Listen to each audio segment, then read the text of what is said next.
Man, I am so excited to relive the time when I was 3 months away from graduating high school. If I remember right, I wasn't doing too great in my English class, and I was a tiny bit worried about my ability to graduate. I did. Everything was fine. Turned out just fine. But there was a short little time there in the spring of 95 where Good Mike Work was a little bit worried about his education. But all is well. He wound up just fine in life, and he's here tonight to travel all the way back to 1995, my senior year in high school, just a couple of months away from graduation.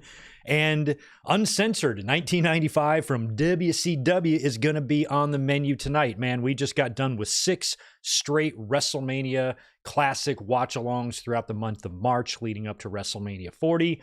So I thought it would be appropriate to take kind of a little break from WWE and watch a WCW show. And this one, I kind of have some memories of because of the time period and because of what a weird pay-per-view it was.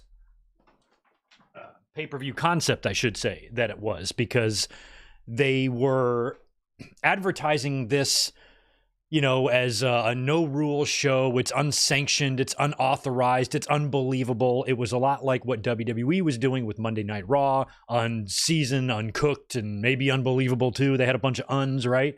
So I thought this was a direct response to Monday Night Raw. And I remember the first time I saw an ad for Uncensored, I was thinking it was a TV show. And then I kind of gathered that it was a pay-per-view. And this one, it's a weird one, and I thought it would be a fun one to look back at today. So hopefully you guys are having a great weekend. Happy Sunday to you. Feels good to be back here for the classic watch-alongs. As we go through the show tonight, let's start talking about next week. Wait, never mind. We're not going to be here next week because it's Dynasty. So we have AEW Dynasty next week, which we will be watching together. Just not going to be a classic watch-along. But we'll have to think of another one to do in a couple of weeks. So make your suggestions as we go through this today.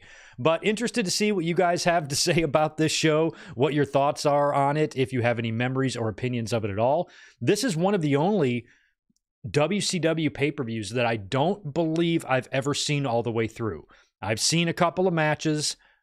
I've seen a couple of things from this show, but definitely never watched it from start to finish. And there's probably only a handful of pay-per-views from the big three, WWE, ECW, and WCW, that I never saw the whole thing. Most of those come from WCW. I don't think any of them are from WWE, and a few from ECW as well. But this is one of them. And I remember at my house that night watching this show on one of those scrambled pay-per-view feeds that we've talked about before. And they used to run, like, I guess it was Main Event, whatever the Sunday night WCW TV show on TBS was. That would kind of operate a lot like Sunday Night Heat used to back in the day, if I remember right. It would kind of like be their pre-show. They would have some matches. They would hype up the pay-per-view. And I think it was on that where, they did the promo with Hogan and Savage and their Ultimate Surprise. And they really tried to make you think that it was going to be the Ultimate Warrior. And I remember when the pay-per-view started and it was time for this mystery person to come out, I could tell even through the scrambled feed that it wasn't the Ultimate Warrior. It was weird music, weird crowd reaction. The announcers were being weird about it. And I'm like, if that was the Warrior, they would just say it's the Warrior and you would be able to hear the crowd a lot louder. I do have that memory of this show. But my only real experience with this one is watching, maybe the King of the Road match on YouTube or some random clips here or there, but I never saw this pay-per-view from start to finish. So we are going to go through this together. I picked a short one. I didn't even realize that this is only a 2-hour and 25-minute pay-per-view, so it's kind of short. According to Peacock, the runtime for WCW Uncensored, by the way, go to the WCW tab, look for the pay-per-views, find Uncensored. You want to go to Season 1, Episode 1. Runtime is 2 hours, 25 minutes, and 30 seconds. So in case it's been a couple of weeks since you've done or been here for a watch-along, in just a couple of minutes, once I say hello to everybody and we shoot the shit for a minute, we're going to hit play together, countdown from 3, 2, 1, play. Once we do that, the timer right below me will begin to run. So you just got to match up your timer with the timer below my face, or your Peacock timer with the timer below my face. And that's all we have to do. This video on YouTube anyway is presented ad-free. I have shut off all ads for this video, so you should not have to worry about any ad interruptions with me. But if you don't have Peacock Premium, then you might have to deal with that there. That's why we have a timer. So just to give you guys a refresh, I know I do that every week, but in case we got new people in here, just want to let y'all know how we do things. Looks like I got some super chats and some membership doling outs to thank and welcome and say hi to. Want to say hello to my friend Zane G, who's in here early, along with Tatanani, first 2 channel members to make an appearance. We Are Pro Wrestling, glad you're here, man. 1995 is really my wheelhouse, but this specific pay-per-view, I might have some questions, and as he's saying here, if any positives came from the show, we got gold dust out of it, and that we did, because right after this King of the Road match, I believe both guys, or at least Goldust was, or Dustin Rhodes, was let go. I believe it was because of the blood. And I remember like calling the hotlines in 1995 before Dustin got to WWE. And once he was gone from WCW, it was almost a given that he was going to WWE. And I remember hearing about the gimmicks. And I remember the one gimmick I remember sticking out is that they were going to call him the Gunslinger. And he was going to have like this cowboy gimmick with like a cup, basically like what the Smoking Guns were, is what he was going to be. That was the earliest gimmick that I heard on the hotlines, that when Dustin Rhodes comes to WWE, he's going to be known as Excalibur. And then there was one other name there was floating around, for him in terms of whatever gimmick he was going to be. But when he debuted as Goldust, I'm like, whoa, didn't think anybody saw that coming, but Goldust turned out to be iconic. We've got, let's just say hello to everybody. Brian Snow, happy to see you. Ray Frand is in the house. We got Rodrigo. We got Gilbert. We've got Daniel Barry Sports. We got Garrett Osborne. Good to see you. William Cullen. Smitty is in the house. So is Big J. Victor Cologne, more channel members. And let's do some super chats like Fox Star Killer. Good to see you. Thanks for the $5, my friend. Here for the full watch along this time. Got today and tomorrow off from work. That's lovely. Sundays and Mondays are the best days to be off. I've had Sundays and Mondays off now for 15, 20 years, maybe 15 sounds about right. And Sundays and Mondays have always been my weekend. I fucking love it. Monday is the best day to get shit done because unlike Saturday, everybody's at work. So the grocery stores are empty. Traffic isn't bad. Gas lines at the gas station aren't bad. Costco's not a madhouse. Monday's the day to get your shit done. Glad me and you share the similar weekend. Fox Star. We've got George Morris. Good to see you, man. Welcome back. Hey, Greg, how are you doing? How is Tito? WCW Uncensored 95, 10 out of 10. I guess that's why you gave me $10. I was 15 years old. Michael Jordan returned on this day. He did. Hulk Hogan lied to police during Son's DUI arrest. Why does Hogan lie? Well, that's a loaded question there, brother. But is this the day that Michael Jordan came back to the Bulls from number 45? Put up like 40 points against the Knicks or something, or maybe that was the second game. I remember all that, man. Don't forget, we're about to have that OJ chase take place here in just a couple of months during the NBA Finals as well.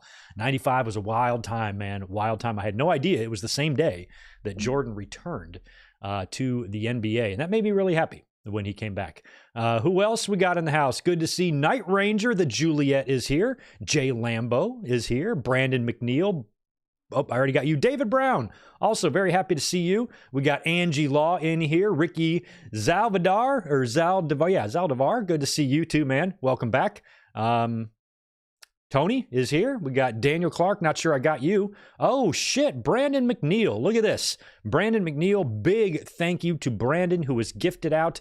Cinco means 5 in Spanish. Stay tuned for more translations if you need them. 5 Good Mic Work Commentaries memberships given out by our friend and loyal channel member, Brandon McNeil. Looks like you've hooked up Smitty and Danny in Oak Park and Red Raven Rucker and Wee Almighty and Phil Wilson. All new members courtesy of Brandon McNeil. When all of your memberships come up for renewal, I hope that you stick with us. Thank you so much for that, Brandon, and for having some people join the family. Also, that's really nice of you. We've got JR Falls in here as well, and Fox Star Killer is back at it with 10 more. Thank you for that. Also, still on break from my Monday Night Wars viewing project after Fully Loaded 99, getting caught up on other things, particularly my own personal Buffy Angel viewing order project. That's awesome. Buffy is in the Vampire Slayer.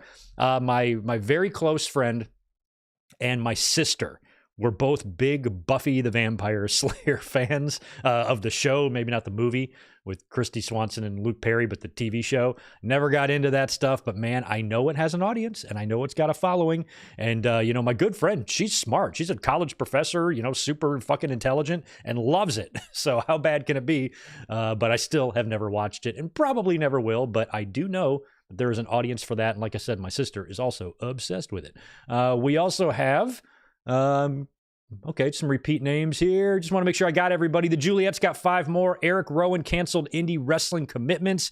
WWE return incoming. I guess so. I mean, it sounds like this Uncle Howdy thing is going to be something directly, related or attributed to Bray Wyatt. So bringing Eric Rowan back. Yeah, good for him. Good for him. Eric Rowan just seems like a sweetheart of a dude. He had to be a part of 2 gut-wrenching 10-bell salutes in 2 different companies, AEW and WWE, with Brody Lee and Bray Wyatt, respectively. Boy's been through it. Not to mention he owns a WrestleMania record loss against The Rock. Bring him back in.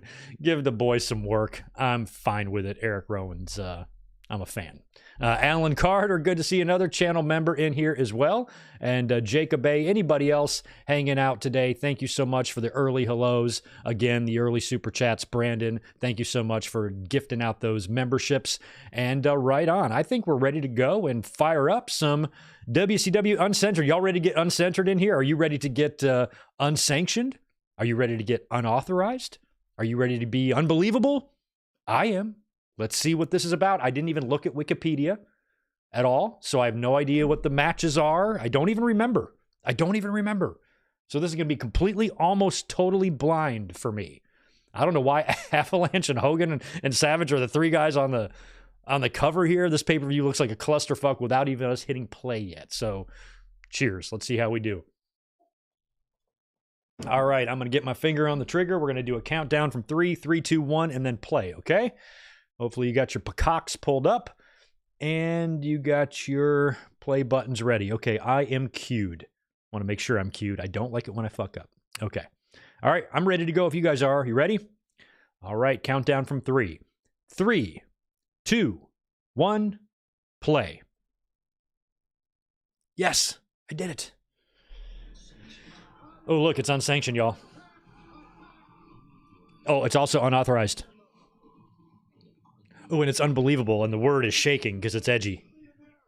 Man, how shitty was WCW's production back in the day? They had all the stars. They had all the money. But it looked like an 8th grader with Windows XP put this shit together.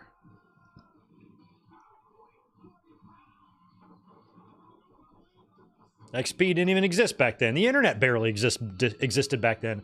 We got a computer in my house this year in 95.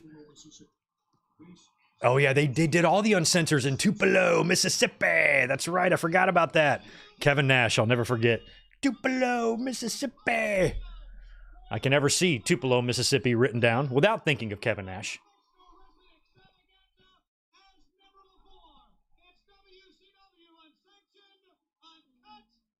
Shivani.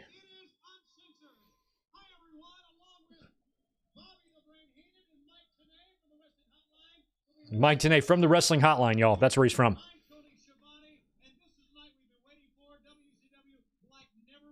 They've been waiting for this night forever? Nice mullet, Tony Schiavone. That's right. Oh, it was AOL. That's right. I used to always get those discs in the mail. Mike Tyson's about to get out of prison.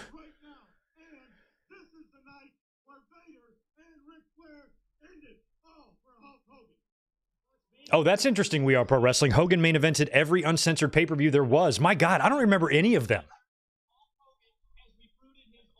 I don't know if I saw any uncensored. I might have just missed them all. I don't think I ever bought one, ever. If I did, I probably would have bought it in like 97 or 98, but I don't even remember. I don't even remember those shows. Look at this shit. This nonsense. Oh, well, now you can see it's Renegade. Oh, maybe they debuted Renegade before this then. Okay. Maybe it was the pay-per-view before then. There was definitely a pay-per-view where they were trying to make you think that this is the Warrior. So maybe it was the one before and he's already debuted as Renegade. I don't fucking know. We Are Pro Wrestling, what's the deal with that? What do I have wrong here?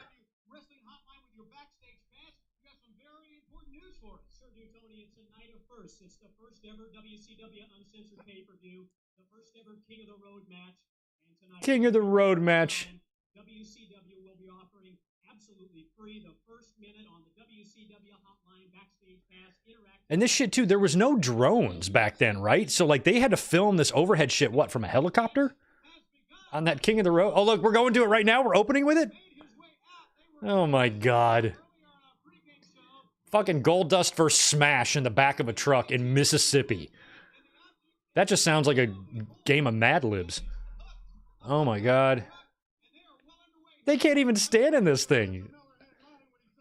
I remember watching this or listening to it on the scrambled pay-per-view feed and not really knowing.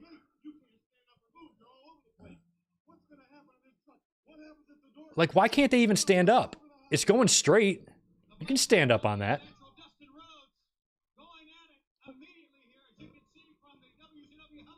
I mean, they really have a fucking chopper. Oh my god, this is way worse than I thought it might be. Look at Dustin.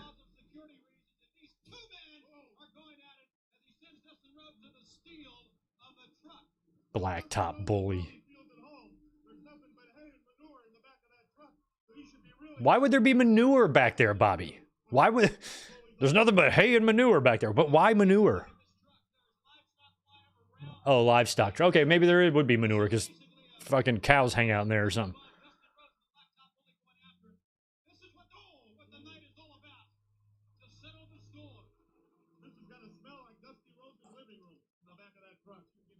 It should be noted here, guys, that I selected this pay-per-view all on my own. I made the conscious decision to myself earlier this week, let's watch Uncensored. That will be fun, I said. They will enjoy it, I said.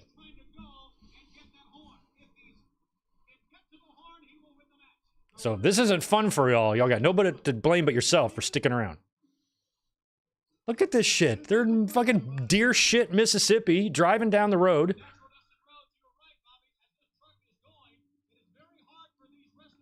There's probably some good barbecue down there. Other than that, I ain't got no desire to be going to Mississippi. I mean, I'll eat a biscuit. Is this like an escape the truck? Why is he...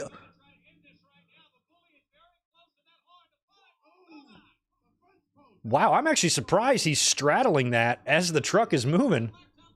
So you got to get, what, to a horn and, like, blow the horn? Up, Dustin's bleeding. This is what gets him fired? How dare you bleed in the back of a cage match in a truck on the road in the streets?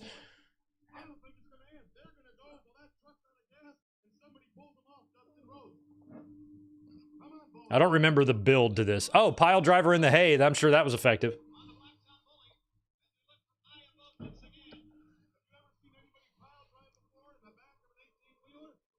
No. Look at the two people up there filming in the back of the... They got another truck with cameramen. I'd be shitting. I would not want to be going at this high rate. Did they close the roads?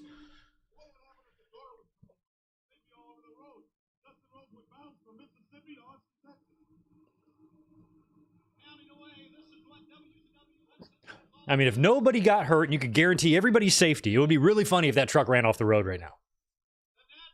I'd laugh. Ooh, fucking bale of hay. That's no joke, actually.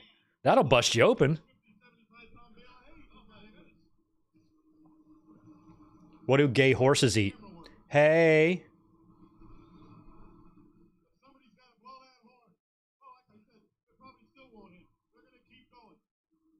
Oh my god. This is the straightest country road ever. They definitely went out shopping looking for a straight-ass country road. Yeah, they got some roads that look like this back in my old home state of North Kakalaki.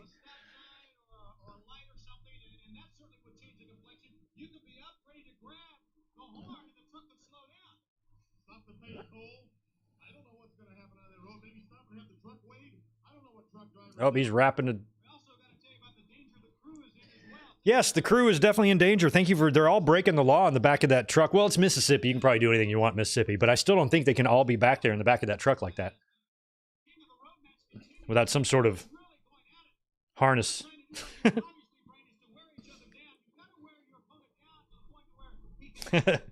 Zane, is that really a middle school joke? Because I just heard it like 3 years ago and thought it was the funniest thing ever.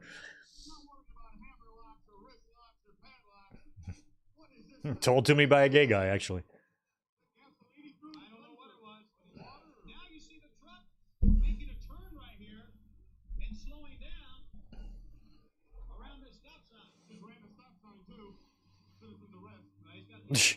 Ran the stop sign. I don't like... there's no way they wouldn't be able to ring that horn.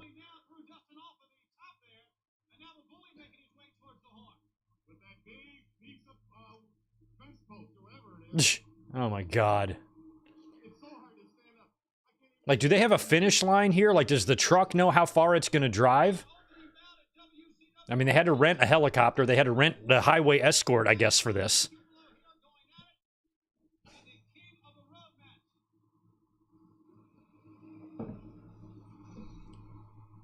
Oh, belly to back suplex on the hay. Great form and technique on that. Because whenever you deliver a belly to back in the back of a truck surrounded by hay, that's how you want to do it.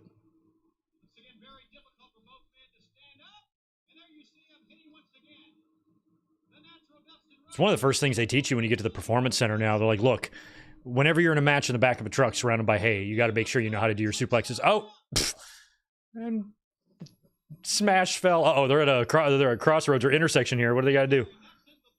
They got to turn? They do got to turn. Big ass wide turn. Holy shit, there's a house there? Go knock on the door. I think, what's Oliver Platt's name in Ready to Rumble? Well, King something. I think he lives around here somewhere.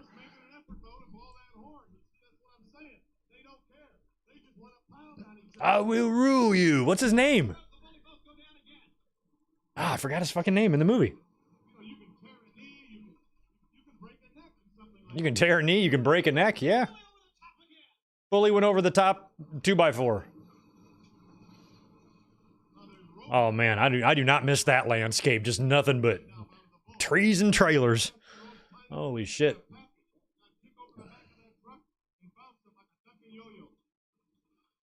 Jimmy King. Jimmy the King. Yes. King Jimmy. I was ready to call him King Jimmy. Oh, shit's falling off the back of the truck.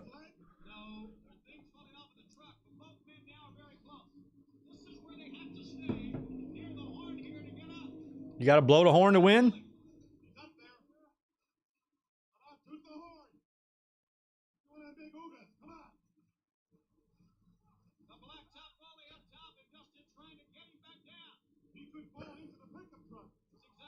I'd be so distracted if I was the driver. I guess you gotta just pay attention to the road, nothing else. Both drivers. That is kind of a cool shot of the sunset there. I like that. Look at them trailers. Look at the roofs are torn off. Like a tornado went through there. That's actually gnarly. All of those trailers that they drove by were missing roofs.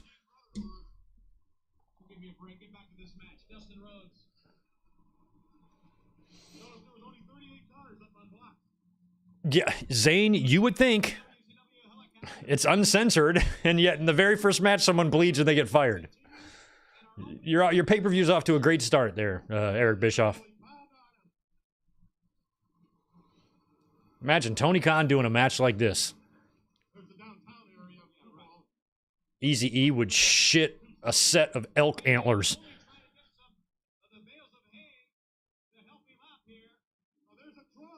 Oh, a trough. Well, the horsey's got a drink.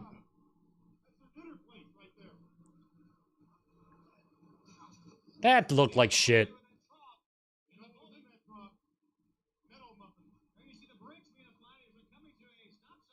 They got a little hill. You can go up a little hill. Look, there's fucking traffic. I feel like they're at a dead end, and they gotta end it. They gotta go home. Ring the bell. We are told we're being told we're stopped by a church bus. Where's the church bus? Right, a church every 15 feet in Mississippi. You gotta wait for that church bus to get by. There it goes. That's a bus of sinners right there. Sinners. Oh, we lost the feed. Oh, there, it's back. We're back. Some microwave interference.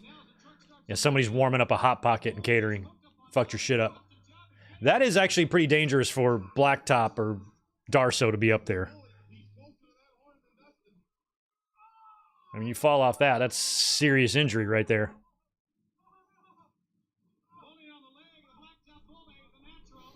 Daniel Clark, I'd love to know the budget for this match. Totally.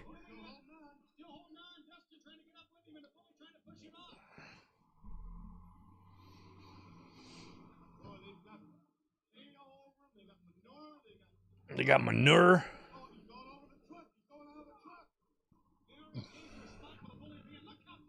He is really close to falling off. They're actually being a little more risky here than I thought. I never thought they climbed up on this shit. I thought they were just had a shitty fight in the back.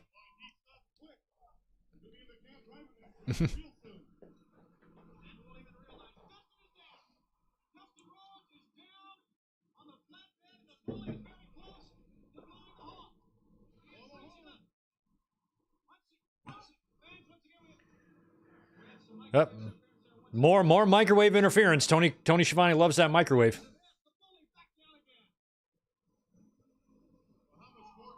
Manure! I hate manure!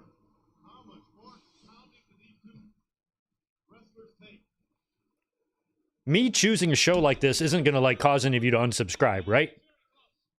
Because I picked this with no help from y'all. I said to myself, you know what would be fun? Oh, there's the bell. The horn, I mean.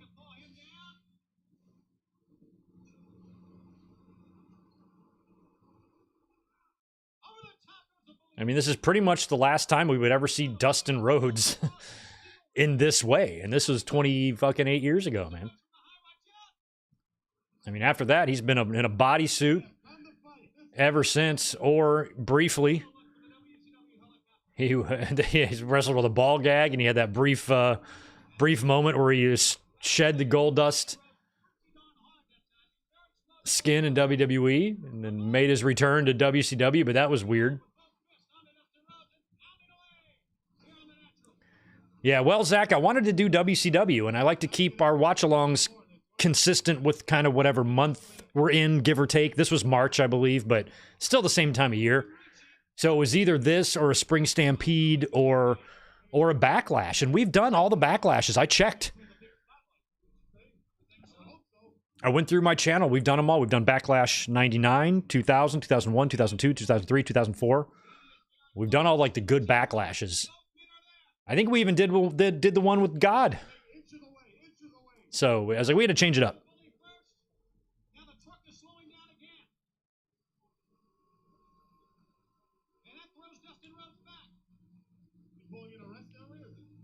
Pulling into a... Yeah, there's a rest area way out in the middle of BFE here. They're both busted open. Did Blacktop Bully get... Ah, Bully honked the horn. What happened to Bully? Because I remember him still being around, right? Barry Darso would come back. You know, he'd do the golfer gimmick, right? I thought Darso would hang around in WCW, so he doesn't look like he got fired. What happened with that We Are Pro Wrestling? Yeah, and also, Angie, if I'm the reason that anybody's watching this for the first time, then, again, I apologize. Okay, so the whole fucking audience had to sit through that shit.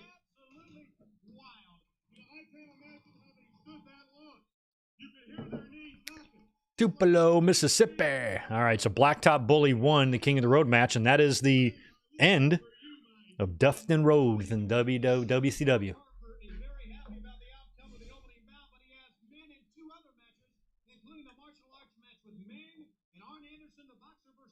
match. Right now, let's go back to Mike today, standing by with Colonel Rob Parker and his crew. Mike, thanks very much, Tony. Joining me at this time, the stud stable and Arn Anderson.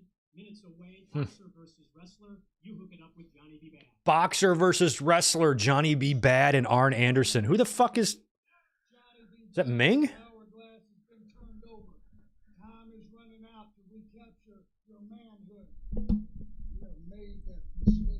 About 1 year later, Johnny B. Bad would be debuting in WWE. Like almost exactly a year.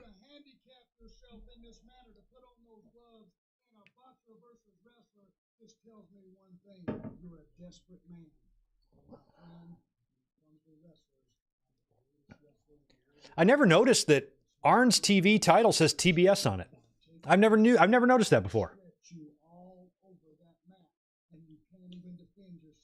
Let's tip our hands. You're claiming you're going to give me the big left. Let me tell you something, my friend. DDT lights go out for you in just a little bit. Tell him. Colonel Parker, your man Blacktop Bully coming off a big victory in the first ever King of the Road match. That's right, your Bully's earned the money now. The $75,000 it took me to get him out of jail was well worth it. That Bully's my man now, Rose. You took that whipping your daddy should have given you when you just a small boy. I'm so proud. Fucking Fuller, man.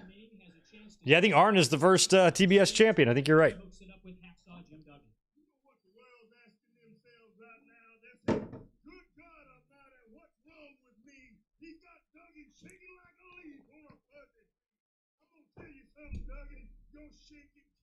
Yeah, Mark Morrow. Yeah, Mark Morrow.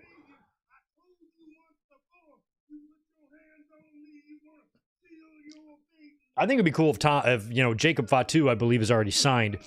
If they were to team him up with Tama Tonga and they went up against the Usos, that would be awesome because they're the sons of the Islanders. And Islanders as a kid, one of my favorite teams.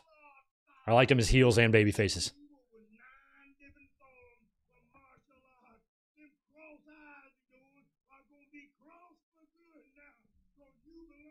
Tito is snoring again. Oh, Ming and Duggan. Okay. So Ming's got a match here too? Ming's transformation from bodyguard to wrestler began at Super Brawl. Ming's transformation from bodyguard to wrestler. Two former kings of the WWE. Oh. The following week, Colonel Proctor told the world Ming was making the transition from ringside. Okay. This is Rey Mysterio's music they're playing right here. Look at these fucking production. It's so just low budget looking. They had the worst production. Like they had money. Why couldn't they have a production quality as good as WWE? I don't understand. Like, look at this.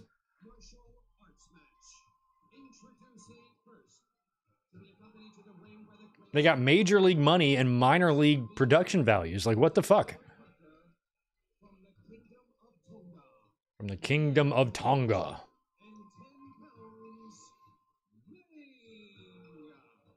Ming. Or Haku. Got the face paint going. Look at Bobby Heenan. Don't pretend like you don't know who this guy is. He was a champion in your stable. Champion and a king in your stable. Not fucking 6 years ago.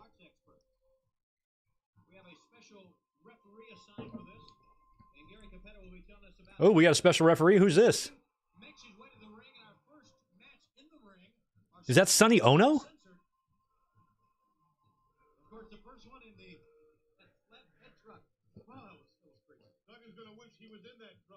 I don't know who that guy in the ring is. It kind of looked like Sonny Ono.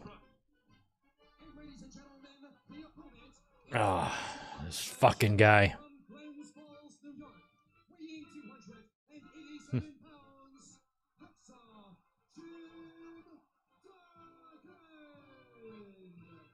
I didn't like this version of Duggan's theme.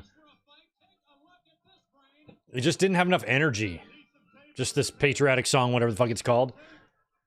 It's like add some guitar bends to it or something, or some a guitar riff or some sort of like energy. It's just so lazy. Everything felt so lazy in the company. Production felt lazy. Theme music was shit.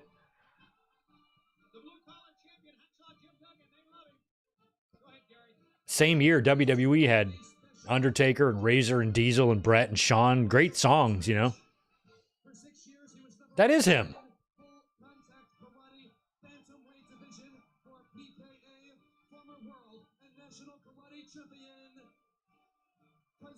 Oh. Okay, is this Sonny Ono, right? Okay. Phew. They used to be married to Cher. Yes, he did. I don't know what year Sonny died in that skiing accident, but it had to have been close to this. We're in 1995 here. Oh, you in the USA. I do like this look of Duggan. It kind of reminds me of how he looked in '87 when he came in WWE. He would wear that headband a lot. There, so there's a Haku and Hacksaw here, or Meng and Hacksaw. So you got a...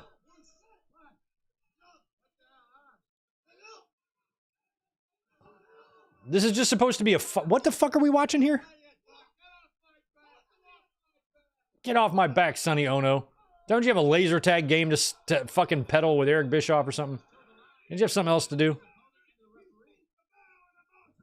He's supposed to bow. This is a martial arts match? Is this what this is?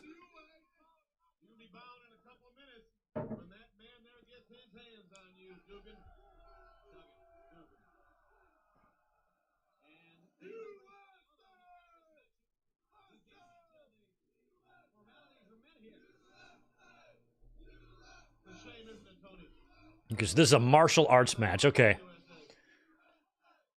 Was Duggan out at the beach standing on a log doing a crane kick, practicing it?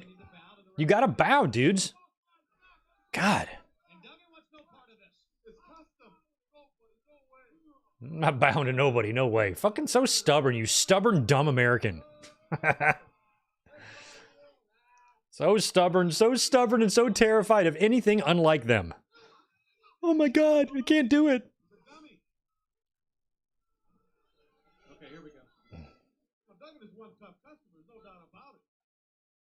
I don't know why it is. It's such a provable thing, but the higher your patriotism, the lower your intelligence. It just feels, or more insane your patriotism, I should say. Duggan, do it.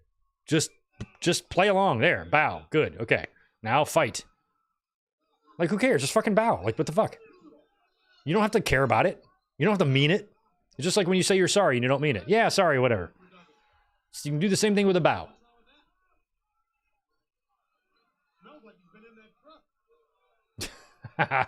Smells like he's been in that truck. Duggan has got some lifts on his shoes there. He is tall today. Oh, there you got care. There's your bow, bitch.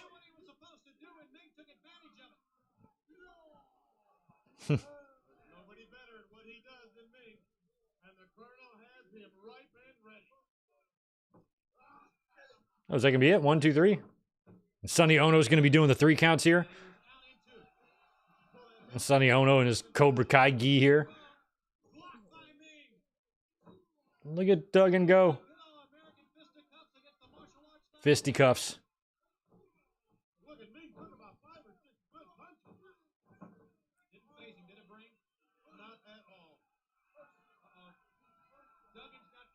Oh, there you go, Duggan. That's martial arts.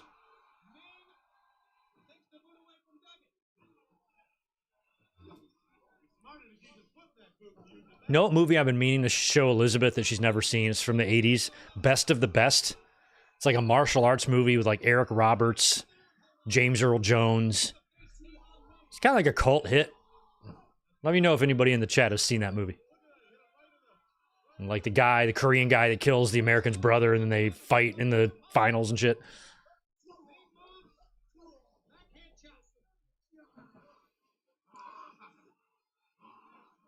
remember, this is uncensored. There are basically no rules. Any referee tonight will only be able to count a winner or a loser. No breaks. No 5 counts. No breaks, no 5 counts, just raw, uncensored fighting. Well, I'm glad, regardless of how shitty the show is, that I'm actually watching this from start to finish. The only time I would ever be able to do this is with y'all. I wouldn't voluntarily do this on my own at 2 a.m. Duggan trying to use his shirt to help matters out here, but he just opens up the midsection for that foot by Ming to dig in. Doesn't seem like he can hurt me. No, I was going to say the same thing. Nothing said. We've been working together too long, then I guess. Okay, you can leave. No, I'll stay here, thanks, man.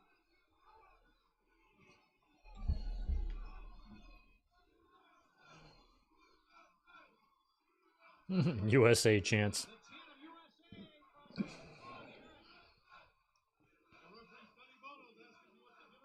Sonny Bono.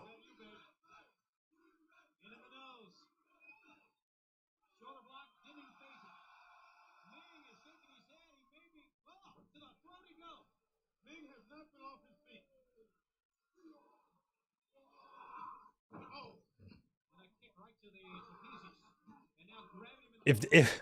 If they give us like a 20-minute match out of these guys, I'm gonna like die. I'm like, this should be 6 minutes max, and then we should go home and get out of here. Let's wrap this one up, guys. Come on, Ming. Or Duggan. So Duggan has already then, by the time we got here, he's already come in, squashed Austin for the U.S. title, and already had that run, right? Yeah, that's already happened. That happened in 94.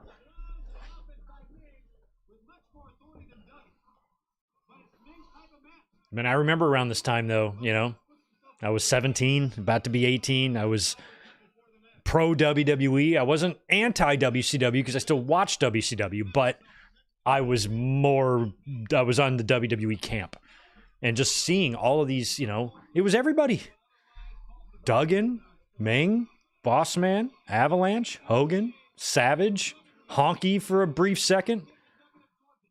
Who else? I mean, it felt like everybody from the 80s who wasn't signed or locked into anything was signing. One Man Gang came in. They even brought in Zeus that one time.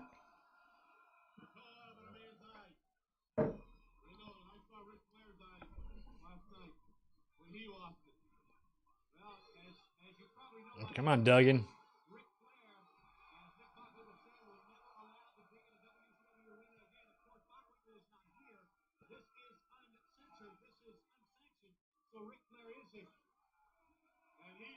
The car I was driving at this time was a 1994 Nissan Sentra. It was white, two-door, had tinted windows. I put subwoofers in the trunk. I had a detachable face on my CD player.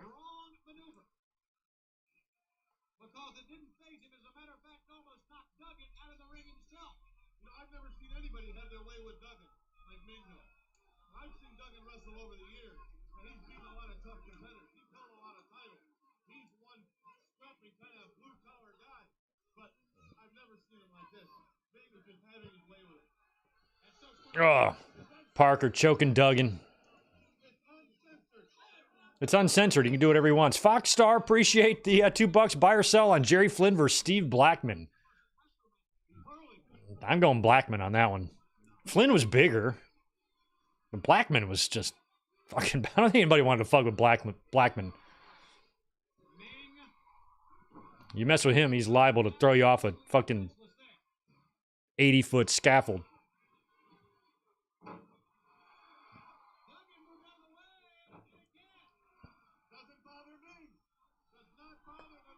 Yeah, that's the following year's Uncensored. That's right. In 96, when Zeus came in, it was like Hogan and Savage versus 36 guys. That was that one. I think it was an 11-story cage, Hogan Savage versus 36 opponents. I think I'm right about that. And Hogan and Savage won.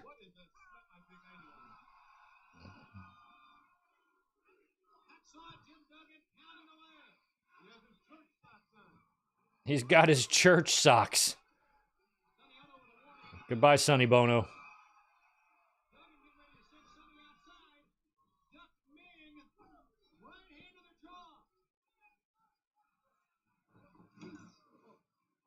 Oh, he's going for that three-point stance in the corner? Oh, he took him out. Look out, he's out. He no-sold it.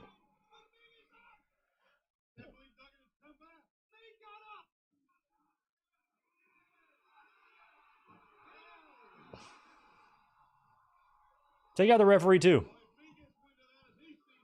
Is this the match that ends in a DQ? Oh, no, Sonny. Oh! Kick to the side of the head. And that's it. 1, 2, 3.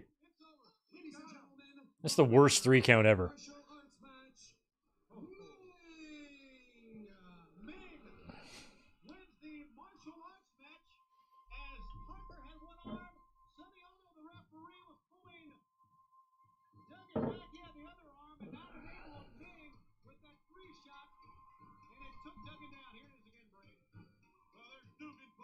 There's Dugan. One of my favorite movies ever, and my favorite baseball movie of all time, is League of Their Own. The Girls. League of Their Own is my favorite baseball movie. Of all the baseball movies, it's League of Their Own. And Tom Hanks' character is Jimmy Dugan. And we have a Jimmy Duggan. Rock Finnegan. I'm shadow boxing Johnny B. Bad. Just leave me alone. Come on, throw another one.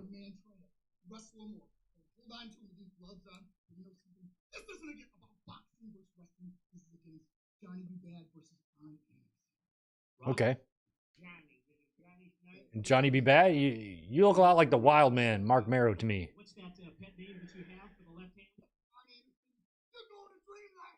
Dreamland. Johnny B. Bad and Arn Anderson, boxer versus wrestler. Now let's take and Johnny and Marrow did have legit boxing experience. He did like Golden Glove shit, right? And then after he tore his ACL in WWE and came back, he did like the boxer gimmick in WWE with the short hair and shit, remember? Look at Arn. Ooh, this is some Terry Funk shit right here. What you driving there, Arn? A 95? That is I forgot what those are called. Those SUVs.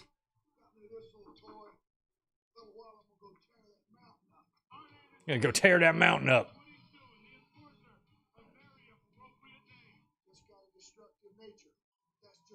Oh, that's like a Cadillac or something?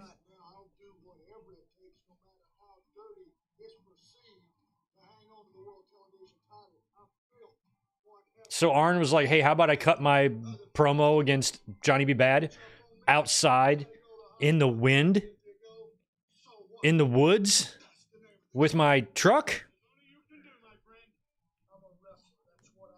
And he's going to look in the mirror of the truck and look at himself. Oh. I'm loving the outfit. Short jeans, or not shorts, but jeans with a belt, white t-shirt, Gold's Gym jacket. It's very windy. Power lines in the background. A fucking backhoe behind him. He's in the middle of the dirt. They're like building a...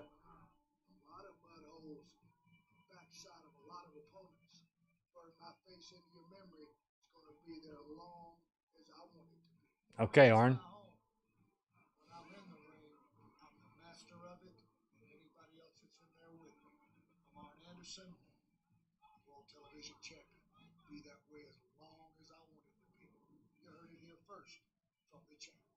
From the champ. Arn is awesome.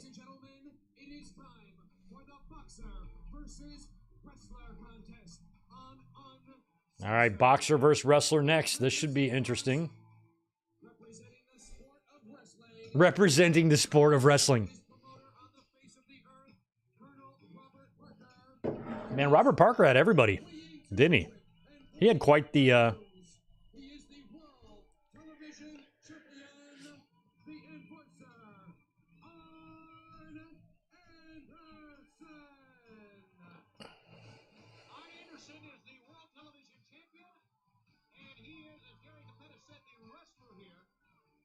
He's the wrestler in this contest.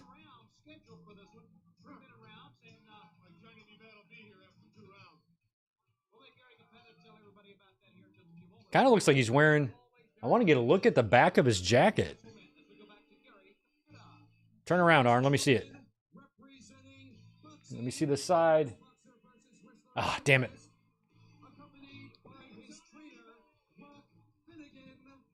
Macon, Georgia, weighing 235 pounds. He had his own music. He's Johnny B. Bad.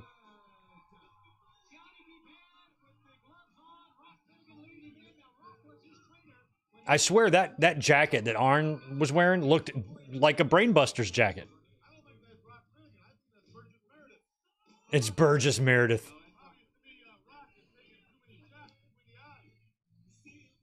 Ladies and gentlemen, this contest is structured for 10 3-minute rounds. 10 3-minute rounds. Yeah, let's not go 30 minutes on this if we can. Or submission as in wrestling, or the 10-count knockout as in boxing. There you hear the rules from Gary Capetta. The referee is Randy Anderson. And another part of WCW Uncensored. Where's the beer cooler? Because the beer's spoken for. What a night this has been. King of the Road match, a martial arts match, boxer versus... Okay, so boxer versus wrestler means one gets to have this is a disadvantage for Mark Marrow. Round number 1, set to go here. Boxer versus wrestler. Okay, so Marrow's going to try to box and Arn's going to try to wrestle. Yeah, this will go well. Oh, got caught. Yeah, caught a stray right off the bat there, Enforcer.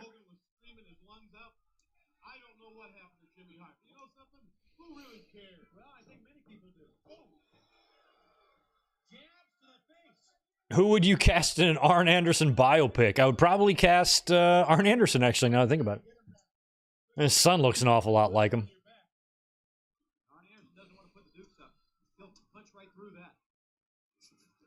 Arn had a look about him, man. And I knew a lot of guys like that when I lived in the South, just these country dudes. But, man, they were tough. They didn't even really look at, like, Arn looks like a pretty normal guy. I mean, he's big. But he doesn't even look like overly mean. He just looks like a normal dude. Like he looks like he could teach high school PE. Doesn't he?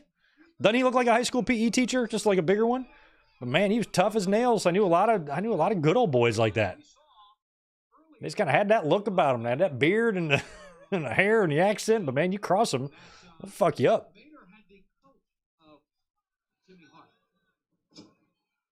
But Arn is so Georgia, and that's what I love about him. Love his promos.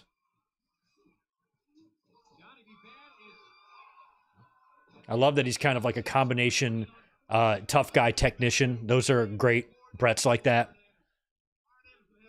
He's not just all flash or all tough. You know, he's got finesse, and he's tough. And those are honestly some of the best wrestlers. Arn's covering up here. Just give him a takedown. Just take him down.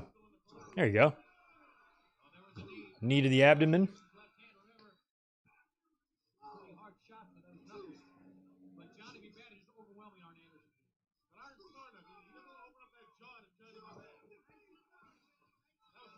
This is not as you're right. Whoever said that is not as offensive as the other two matches. That's what it is. Thank you. It's a Chevy Blazer. My best friend had one of that. I couldn't remember his SVU. We drove that thing like a 17-hour trip, like all the way down to South Florida one time. Just rode in that thing with like 5 guys, 5 of us. There were farts. And I was like, what the fuck is the name of that car? Blazer.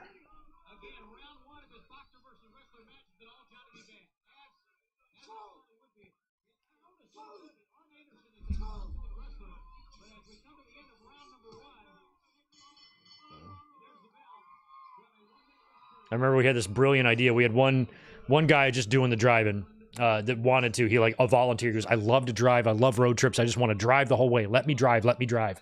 So like, cool, no problem. You can drive. You're the DD. And we had the brilliant idea to just get wasted in the back of the car while somebody else drove us down to Florida. And we kind of forgot that when you drink a lot of beer, you have to pee a lot. So that was not well thought out.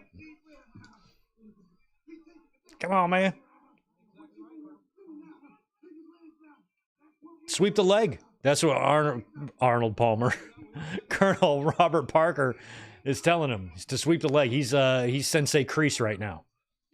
Sweep the leg. You have a problem with that? No, Sensei Kreese. Or Sensei Parker.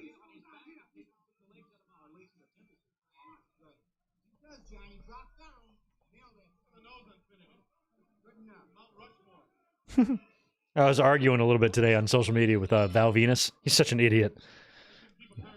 I was just messing with him. I was like, that man is off his rocker. He did nothing. He tweeted me 1, 2, 3, 4, 5 GIFs. Because, I mean, pictures are kind of the easiest thing for him to do. Oh, what a dick. What a dumbass.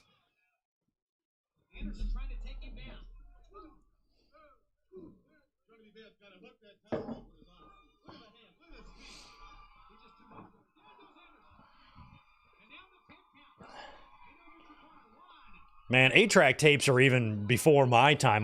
We had a car with an 8-track tape, but it was never used. And my dad had some 8-track tapes laying around, but I never saw him put any in. I have a lot of early footage of when I was born, me being a tiny baby on the reel-to-reel, those things.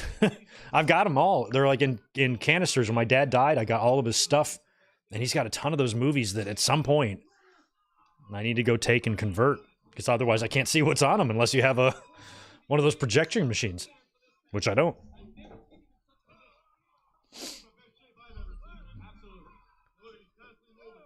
But VCRs and handheld camcorders weren't even really a thing when I was a baby yet. Cassette tapes were relatively new. 8-tracks were still hanging in there. Oh, I feel like Arn, he's done more than 3 or 4 minutes of just straight covering up.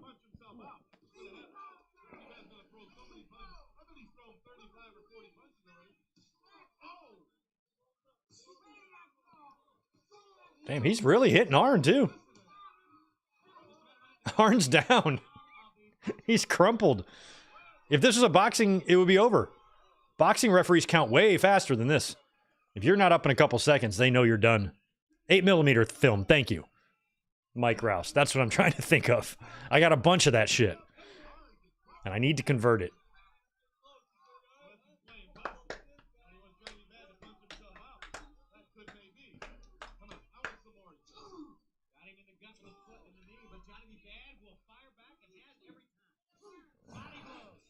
Body blows.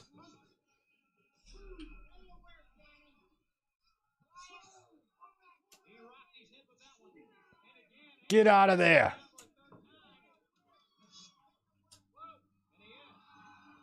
I mean, I feel like how many more times before Pee Wee Anderson just calls this here?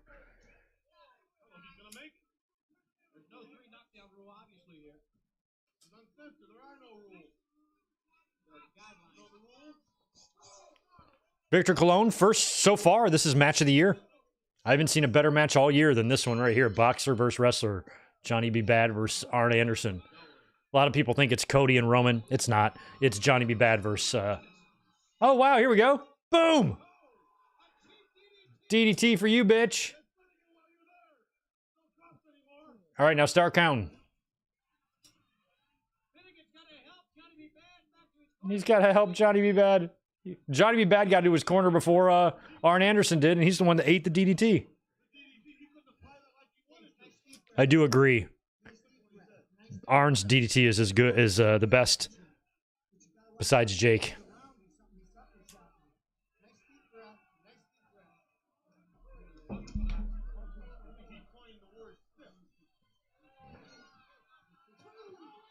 Yeah, imagine how bad you must suck to make people in Mississippi bored.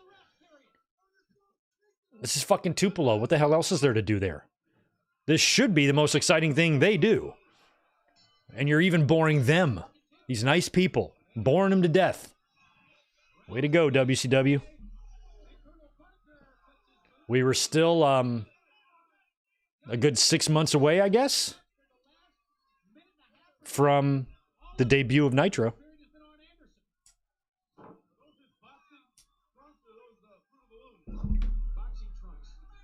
They're Fruit of the Looms, Bobby. Ooh, I'm out of 805. I'm going to go get a new one. Hopefully I won't miss anything while I make the 5-foot walk to the fridge.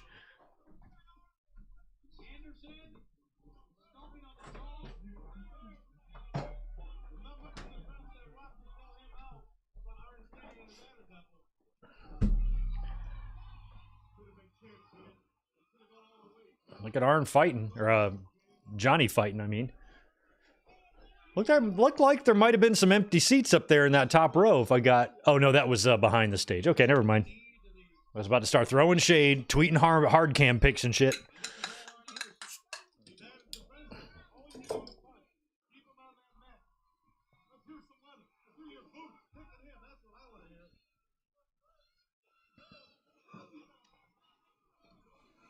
Shoulders deep into the midsection.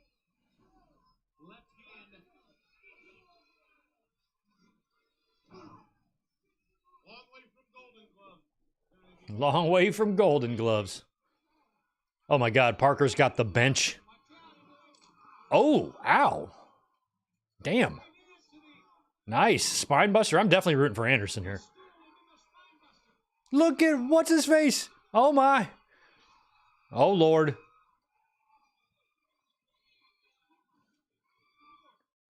Look at the coach. Mr. Perfect's coach never did that for him. Fucking Tolis.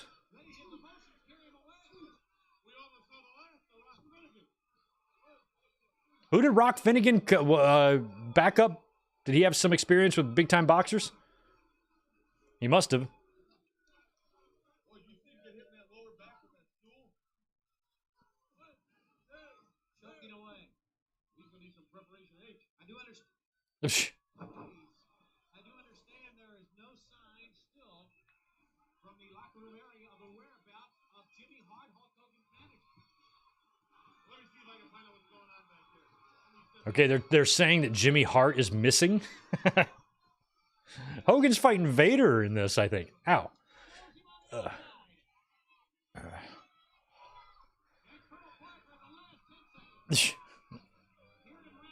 All right, we're 3 rounds in. There's apparently 10 total rounds here, if they make it that long. Bringing his bell. There's the end of the round. Now on Anderson doing. Oh, and he threw him right into the coach.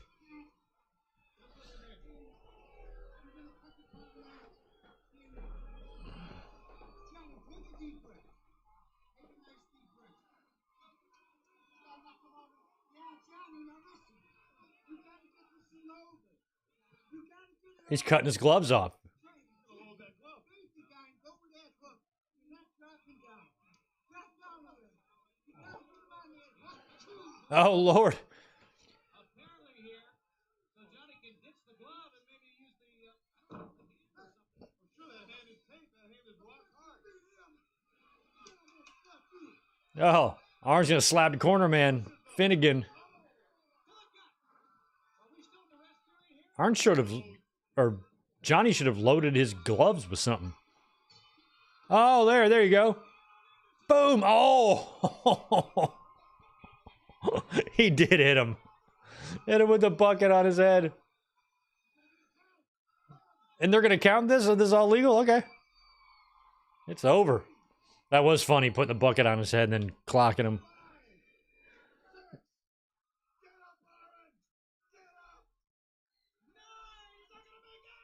And that's it.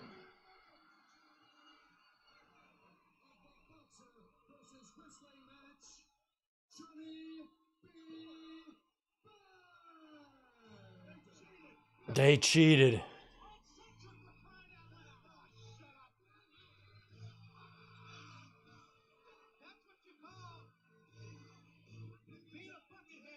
He's Johnny B. Bad.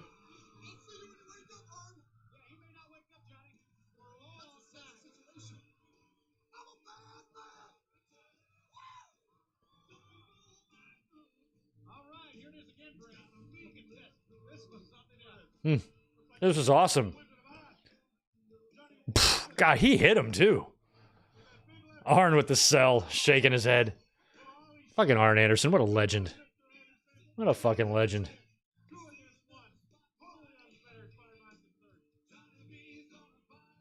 Johnny B's gonna fire. There's definitely some empty seats there in Tupelo, Mississippi. No, Sable was not in WWF at this point. Sable would get to WWF when she showed up with Mark Marrow to sign his contract, and Vince is like, "Oh, you're hot. Let's sign you." That's exactly how she got in.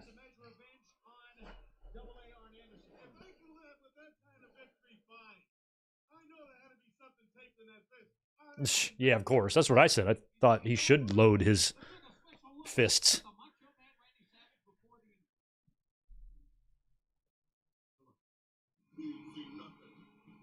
Oh, Macho Man. This is all still too fresh for me. 5 months, 3 months maybe into Savage's run.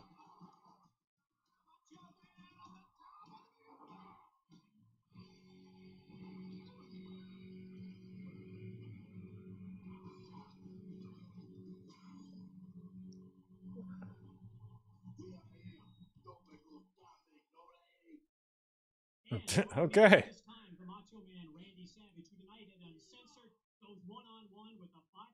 So weird to see him there. I can almost feel the emotions again. Like that I felt as a kid or as a 17-year-old tuning into WCW and seeing him on there, you know, around this time, and just still couldn't get used to it. Still can't really. This just looks, it's a sacrilegious image, that WCW microphone in front of Savage's face. To me, it was just like, what the fuck is going on? As a fan, I was like, this is not what I thought. WCW to me was a distant number 2. And to see guys like him there, I just couldn't comprehend it, man.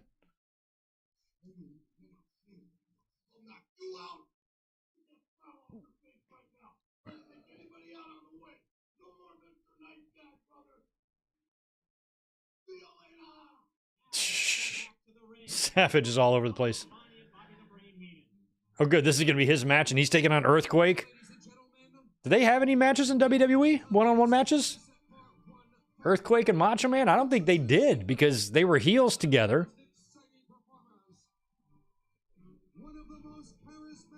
All the way up until when Savage, like, lost to Warrior in 91. I think they were Survivor Series teammates.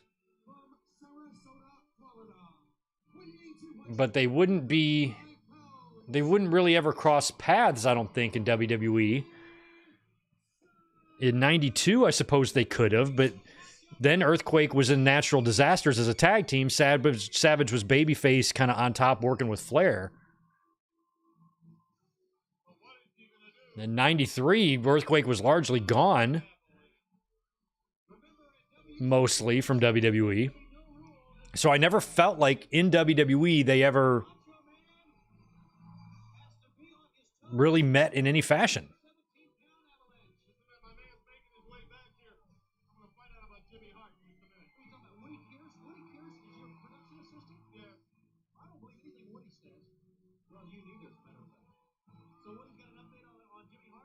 And I think they just did the John Tenta Dark Side of the Ring not long ago. And, you know, making him Avalanche in WCW was an easy transition. Just Earthquake, Avalanche, you know. And I guess that even was too close to the intellectual property, and that's why they had to rename him to Shark.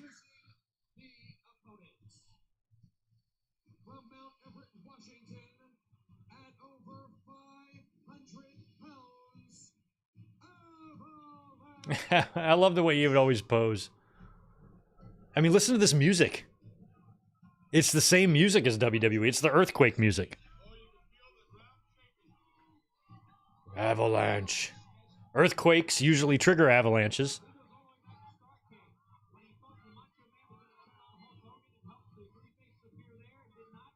I'm surprised they won that. Like they, you know, you're not allowed to name them another natural disaster.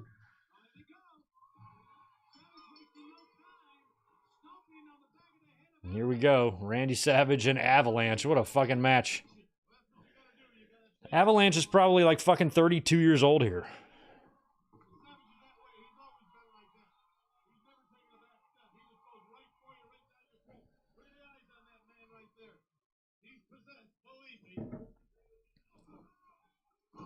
Ooh.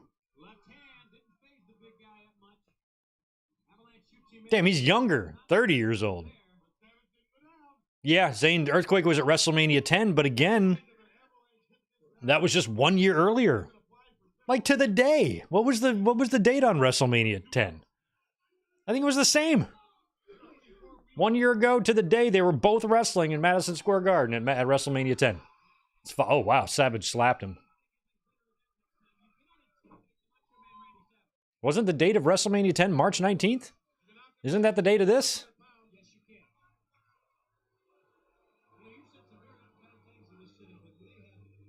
Trying to look up the date of this match. There we go.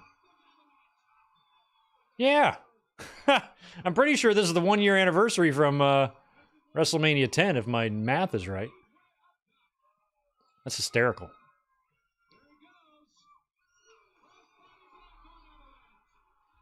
Oh, March 20th. Okay. I forgot that I just did a review on this 2 weeks ago. Yeah, I think you're right. I think it was March 20th. Yeah. Yeah, because usually the following year, the same day will be like a day later or earlier or something. So if March 19th was a Sunday in 94, or if March 20th was a Sunday in 94, it'll be the 19th on 95. That makes sense.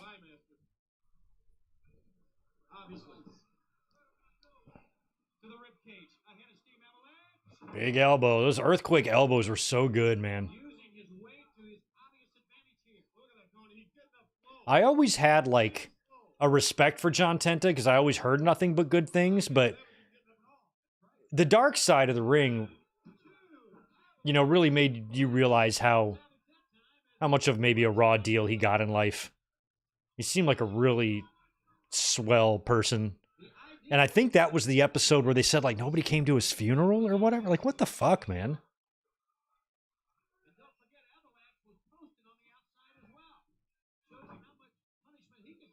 I think they should try to get him in the Hall of Fame, you know? I don't think he's in, right?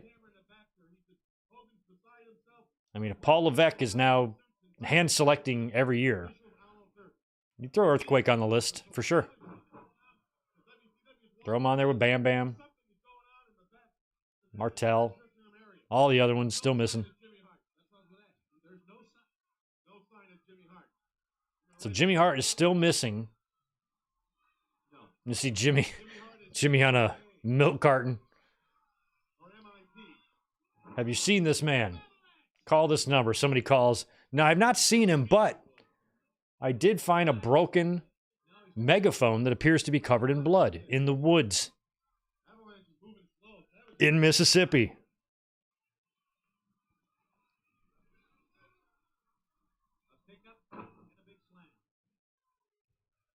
I was like, he might be chained up in someone's basement right now.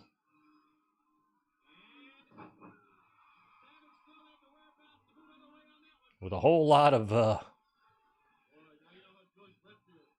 uncomfortable things happening to his south mouth. Oh.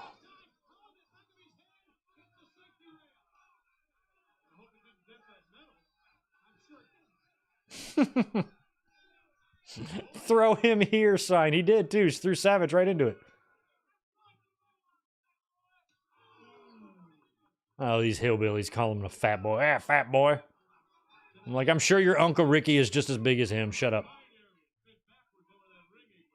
John Tenta's the best.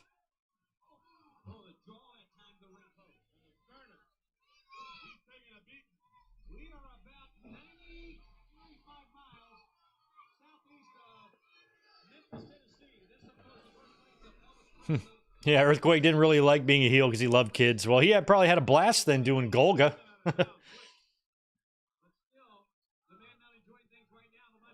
I didn't have that big of a problem with Golga. Got him on TV. He was in a faction that was unique and different and kind of over at the time. I didn't think it was all bad. I didn't think Golga was any worse than Shark.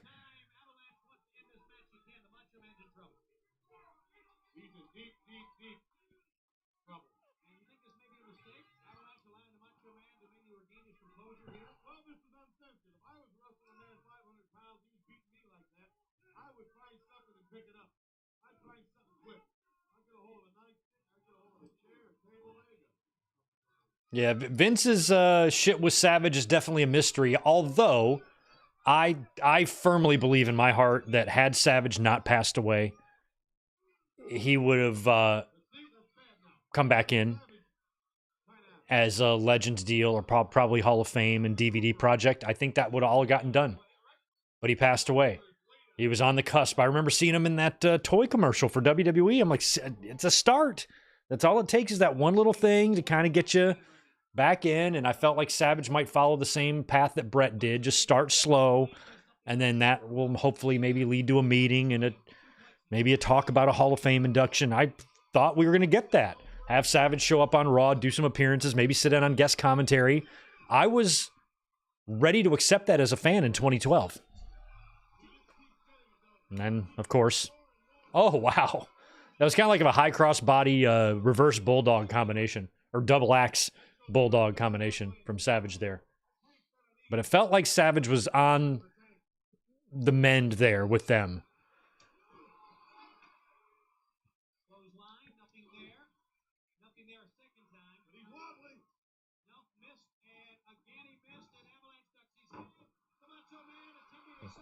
I think maybe, I mean, there might not be any, oh, God, it might not even be anything that controversial like an affair with Stephanie. It might just come down to the same feeling that fans had, fans like me had, and that everybody was leaving, and that was just one guy that you felt like epitomized WWE. And I think it was a big, like, feeling of betrayal, even though it was just business. It wasn't betrayal, it was business. But as a fan, it felt like a betrayal, and to Vince, maybe it did too. And that was just one loss that stung more than the other ones did, you know? Because that's the way I felt as a fan. Like, Savage was like my number two, my second favorite of all time, and watching him leave. You know, when you hear the story, you know, Vince wanted to keep him on commentary. He wanted to wrestle. Sounds like he would have stuck around WWE, so it's just as much Vince's fault for not accommodating Savage and allowing him to have these years in the ring that he has left. I wish he would have gotten that. I wish he would have gotten that program with Shawn that culminated at WrestleMania that we heard about and whatnot, but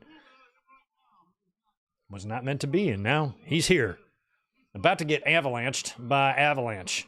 Oh, he moves.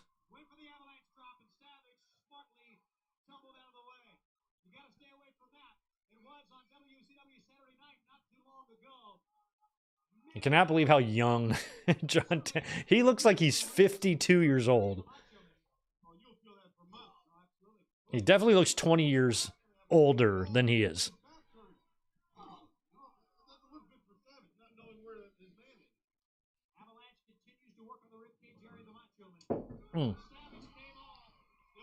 Savage going for a schoolboy on Avalanche. I was about to say, that match better not end that way.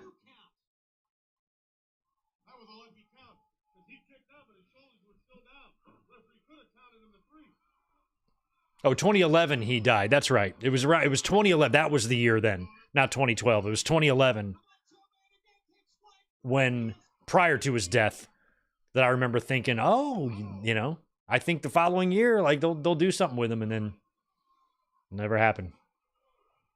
But I feel if Savage were alive today, he would have already done countless projects with WWE, made an appearance, probably showed up at WrestleMania to do something.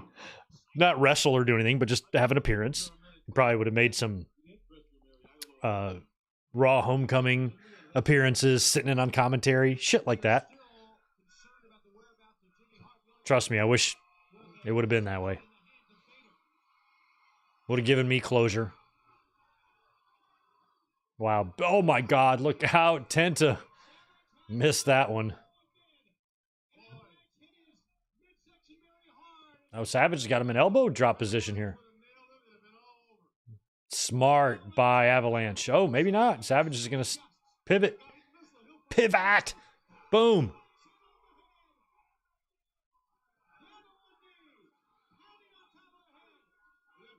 Who's this in the dress?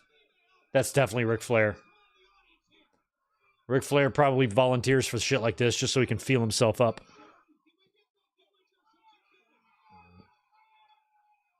Ric Flair. Some lady has jumped the barricade and has beaten the shit out of Randy Savage. We don't know who this woman is. She throws some good chops, though.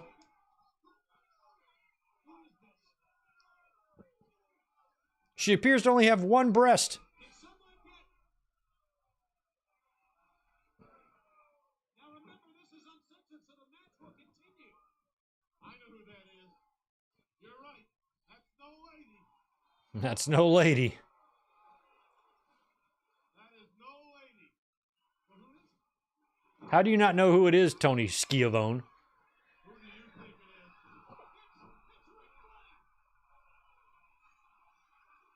It's Ric Flair. Ric Flair loves wearing the eyeshadow. Oh, boom! This is going to be it? Where's the referee? Oh, Hogan's coming. Oh, my God. Look at Hogan saving the other Mega Power.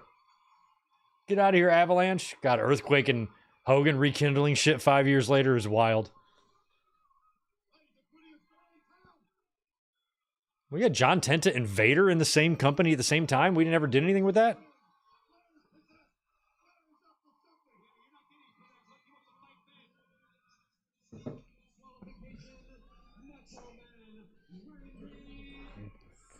Randy Savage wins via disqualification on Uncensored in a match when there's no rules. It's a disqualification. Geniuses. Look at Patrick looking at the scarf. What will they do to you? What will him and Vader do to you? Oh, brother. Oh, brother.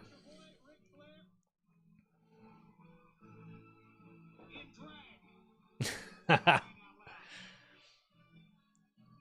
uncensored.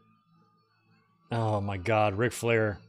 He is dressed up like a woman so many times. He loves it. He secretly loves it. And that's fine. It's totally fine. We support Ric Flair and whatever makes him happy. The Macho Man gets the win, and irate Hulk Hogan. Irate Hulk Hogan. Hogan, that's a lot of yellow, bro. Keep me with him. He's still looking for Jimmy Hart. I got you, brother. Hey, where's Elizabeth? The nerve. Well, I guess you can. Don't say her name. Okay, I'm just kidding. Come on. I did what I had to do, so Ric Flair would not get suspended and not run out of WCW. He is out. Hogan would have loved that. Hogan would love that to happen. These years of Hogan were so weird to me. He was so slim and them dark eyebrows. He just looked like a different person to me. There was two Hogans and there was two Bundys. Light eyebrow Hogan and dark eyebrow Hogan. Eyebrow Bundy and no eyebrow Bundy. Oh, Sherry. I loved it when she was with them. Just made her hotter, you know? I don't know why. It just did. That's right, man. No rules, no regulations. Tonight, Nasty Boys, No rules or regulations. what Harlem Heat is really all about. Nobody can stop it now. The whole world, this country hit town of Tupelo, Mississippi, gonna get a lot of heat raised up. Like my daddy used to tell me and my brother. William, I don't know if WCW 95 is like WCW in 2000. Because WCW 2000 was full of desperation and despair. 95 was just dumb, you know? Like, it was just... They had the talent. They were on the uprise. They had the momentum against WWE. But wrestling in general was super lame at the time. Cheesy. Embarrassing. I rest my case. We're watching the show right now, aren't we? At different times. Both bad, but kind of bad for different reasons. Hey, Sister Sherry. Look at her. Oh, yes, the Texas Tornado match. This is my first one, but I can't think of a more cohesive team at a Texas Tornado match. Nasty Boys, you have been a thorn in our I like how she's got the Harlem Heat gear, too. Too long. And tonight, we're going to see what you're made of, and we're going to leave you laying out what you're made of, which ain't too pretty at all. And we're going to strut down that aisle with our derriere going from Your derrieres, okay. sticking our chest out and making sure that everybody knows we are Now let's rejoin. Mike Tenay just interrupted the lovely Sherry. I was listening to that, and Tenay fucked it up. Two men who know each other quite well, who battled each other, but tonight, here in Tupelo, at Uncensored, Who's this again? Harlem Heat and Nasties? The power of Big Bubba and the charisma and the ability of Sting. Take a look at what's transpired. Oh, Big Bubba and Sting now. Okay. Oh, look! You know who he's hitting right there? That's Midian. Tex Slazenger. Oh, then he was a Guardian Angel. I forgot about that.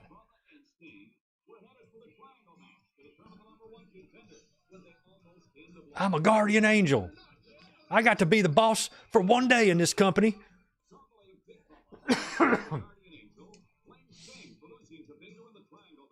Oh yeah, this is probably what they should have just done with him the whole time, is just resurrected Big Bubba. I don't know why he had to be boss and then Guardian Angel.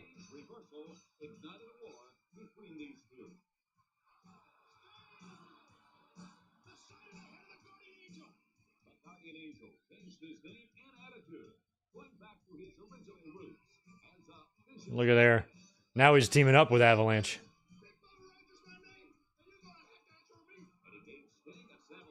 Big Bubba Rogers, he's back. I've heard Bubba, he put the suspenders back on and stuff, right? He went back to that look, I think. Was never a fan of that, but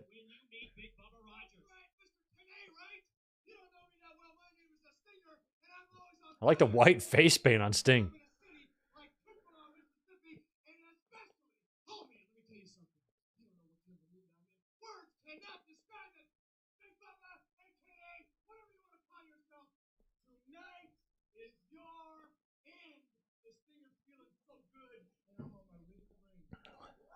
Sting, that hair is crazy, son. If I grow my hair out, I'm doing that with it. I think it looked awesome.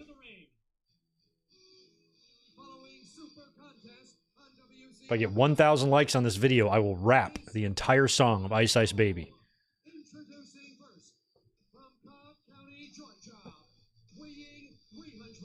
And he's got it, the tie and everything, the fucking hat. Fucking him and Mr. Hughes both. I was just like, I would never, especially if I'm a big feller like them guys, wrestling in that shit. I'd be hot, sweaty, stinky, I'd be a pit-stained mess. I'd be unbelievably uncomfortable. I'd be having a fucking claustrophobic panic attack being in that shit.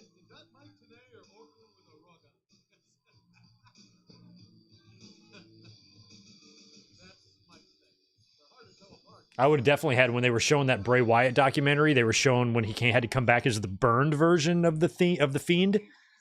And he said something. There was so much of that shit on him. He's like, I'm kind of feeling claustrophobic. And I would have a full-blown panic attack in that if I had all that stuff on me. I'm like, get it off of me. It's the only phobia I have, but it is strong. It is very strong. Even just thinking about enclosed spaces kind of makes me hyperventilate a little bit. So I couldn't even imagine having that crap on me. I'm trying to breathe in it and stuff.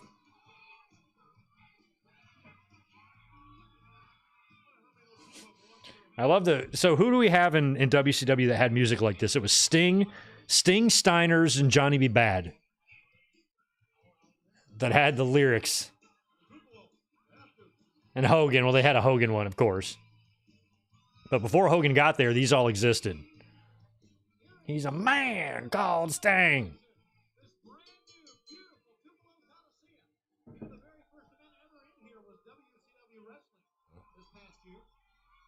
Oh, that's a brand new arena apparently there in Tupelo, Mississippi.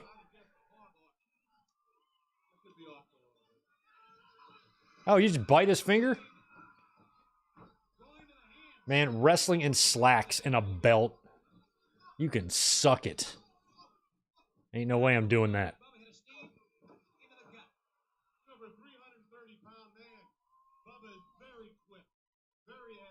Oh, yeah, Rick Rude. Yeah, Rick Rude had one. Look at Sting with the hat.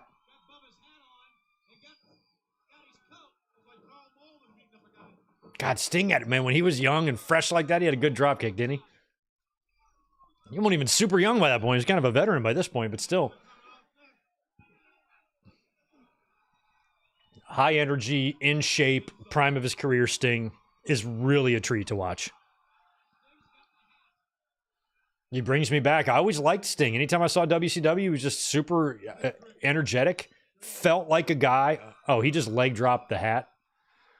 Felt like a guy that was more suited for WWE than WCW.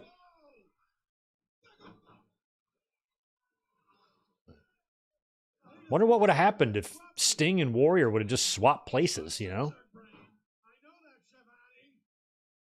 What you've been saying to me every time I call you on something. Sting, boy, Sting is having his way. Sting, and this is kind of weird. Like, Sting kind of would wrestle. He sort of sometimes would remind me of Ricky Steamboat. I know that's crazy, but he would. And I just like, he kind of had some smoothness about him. And I just think about how clunky and what a fucking mess the Warrior was. You know, and you think about what a great, you know, in-ring wrestler Ricky was, but, you know, he lacked a lot of that, you know, over-the-top charisma, superhero type stuff that Vince liked. And, you know, here was Sting, even though he's not nearly as good of a wrestler as Ricky Steamboat, he does have some shades of that, and he's a fuck ton better than the Ultimate Warrior.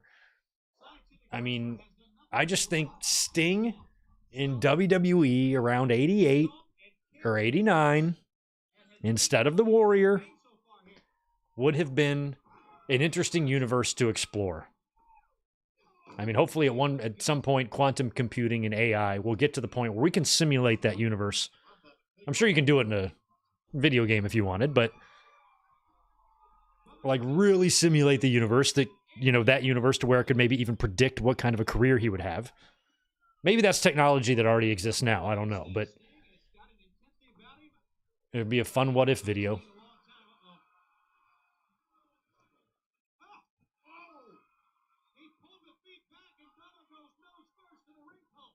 Well, that's what you get, Bubba. I always liked WCW's ring post. Well, WWE's early 80s ring post had those too, but the little bar on the side.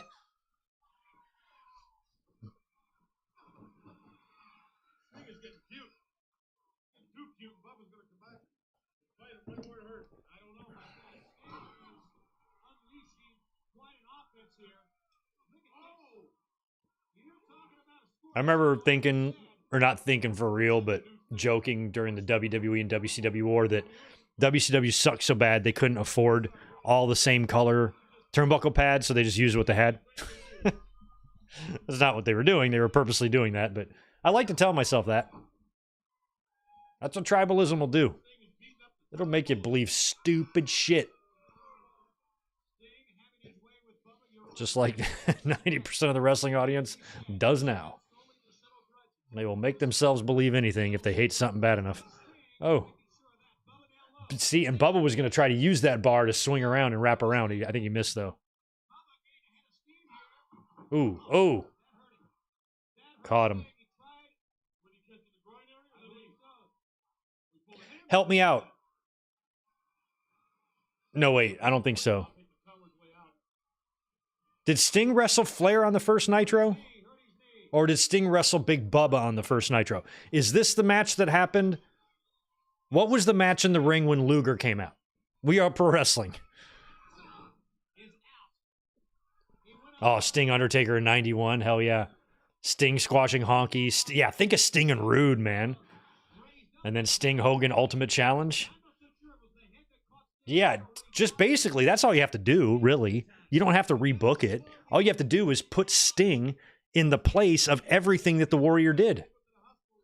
I don't think he would have ever left in 91.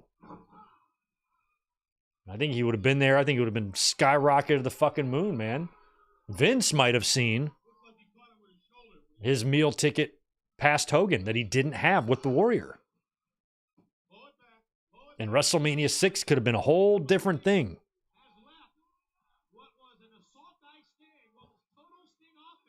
We might be talking about Sting and Hogan in WWE as like two equal stars. That's a very real possibility if that scenario would have played out.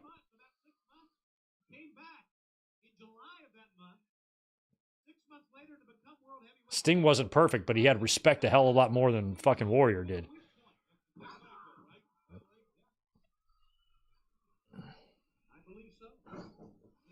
Hey, don't tell Tatanani who HTM is. Let's let him figure it out.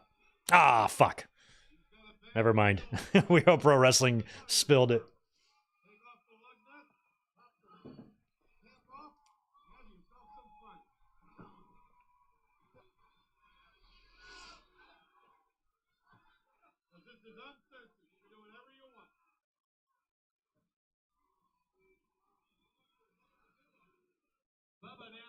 with the wheel down. Sting cannot even get up to mount any offense or even a defense here. Completely helpless to Bubba. And the fans don't appreciate what Bubba's doing to one of their heroes. The fans don't appreciate what he's doing to one of their heroes. Anything goes here. Sting. I was always a huge Ray Traylor fan. I always thought he had a really interesting and unique type of athletic ability. Boy, this is great strategy from Bubba. See the weak point, go after it. It makes sense to me. If it works, do it. He got real slim there like the year before this. He looks a little bigger now. But man, he was like 400 in like 88. And then he got real slim. By the time he got to 1990, I mean, he was a fucking skinny rail, man. He had to have dropped 100 pounds. Had to have. Now it feels like he's more in between. But look at him in SummerSlam 1990. Look at how fucking slim he is. It's crazy. He got pretty slim in 98 too when he came back in the corporation and all that. That knee's not going to get any better either. No, you're right. He can barely stand on it right now. Bubba uppercut easily knocks him off his feet with that one. And Sting, Bubba's going to do it again, I believe. Poor Bubba had to always wrestle in this shit. I thought he was going for a 619. Like that boss man stuff had that stupid strap across it, right? Like, God, the poor guy. He's always had to wrestle in nonsense. He probably wouldn't look good in regular trunks or a singlet or anything, but maybe, you should do what Kevin Owens does. Just go with shorts and a t-shirt, cut off. Perseverance with Captain Planet in the midsection. But I don't know. You're right, Brady. You just have to wonder how much damage has been done to the knee and how much more can be done. Like you said, he grabbed the knee, but also saw him grab the back of the leg. He could have tore a hamstring and the knee. That leg may be shot. But nothing wrong with that right hand of his. He rocked the head of Bubba, but Bubba back to the attack again. Oh, man. Piley? Nope. Trying to pounce her. Sting. Backdrop. Too much pain to be able to follow up with something that time. Why would we even try a move? Yeah, now Sting in WWE would mean no Crow Sting, but you know what? I'd be fine with it. I'd be fine with it. That whole thing shit the bed. I mean, the Crow Sting gimmick is cool itself, but all that time they spent, all that build, all that energy, and all that shit they went through, and then for Starrcade to be so bad, and then just a few months later, he's NWO Wolfpack. I'm like, well, what the fuck was the past 2 years for? But the gimmick is cool, but I dare say things would have gotten cooler in WWE, and at some point, Sting would have reinvented himself, would have gone darker, and maybe Scott Hall would have been there. They might have still shared a locker room, because Scott Hall was there in 92, 93, 94, 95. And Sting would have been there with him, so Scott Hall could have recommended the Crow there. One of those years, or whenever the Crow came out. I'm from where the Crow was filmed, and I used to live right by the hospital that Brandon Lee died in. Oh.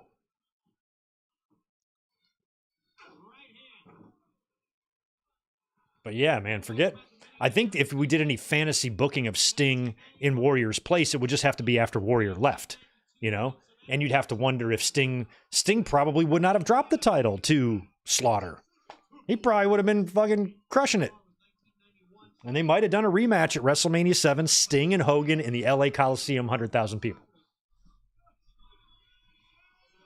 Think about it.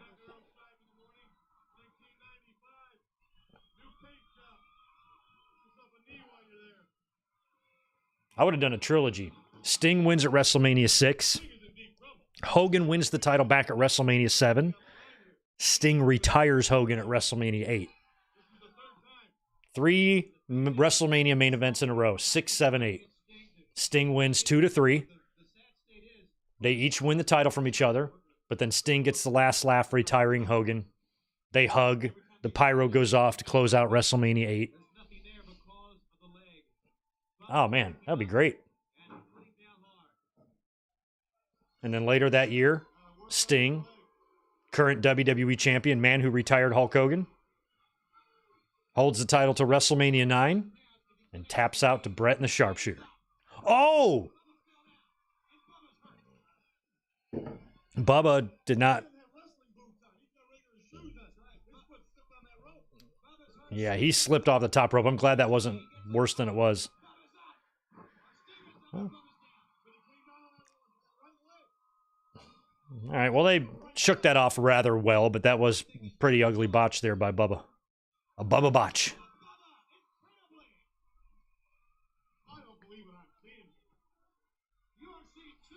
No, I don't know. I'm not too worried about Hogan's ego allowing that to happen because he was leaving anyway. Remember WrestleMania 8, going to do movies and shit?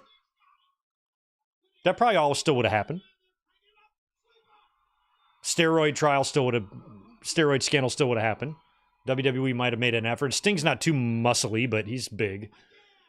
But I think they could have stuck with him.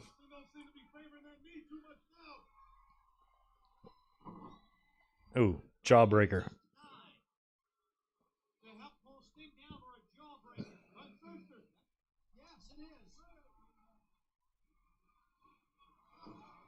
Yeah, think about the feuds. He could have feuded with Brett, Taker, Jake.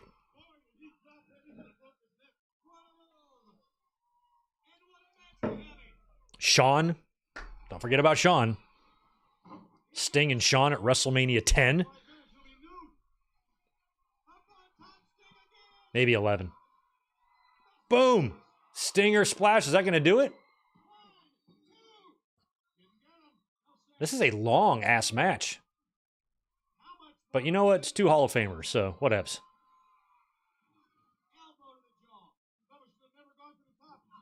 Ooh, ooh. God, that's dangerous.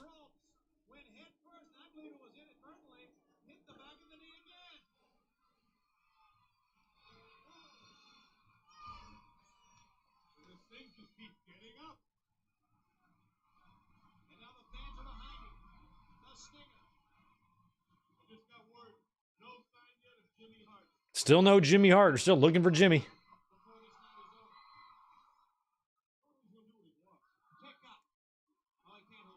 Oh. Wow! Did he legit beat him? He did. I think Sting's leg buckled there. Bubba capitalized, landed on him, hooked the other leg. He was unable to kick out. I was not expecting that finish there. Okay, cool. Hogan versus Owen Iron Man match. Yes. That would be great. Owen would win 46-1. And the one from Hogan would be when Owen got himself intentionally counted out to have a Gatorade.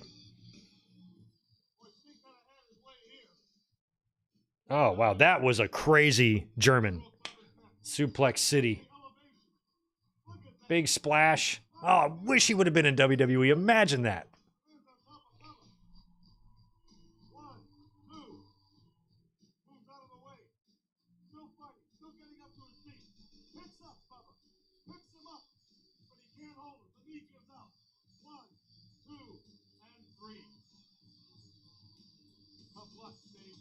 Tough luck, Sting. It is uncensored. It was a tough loss for Sting, but Big Bubba took advantage of the knee. All right.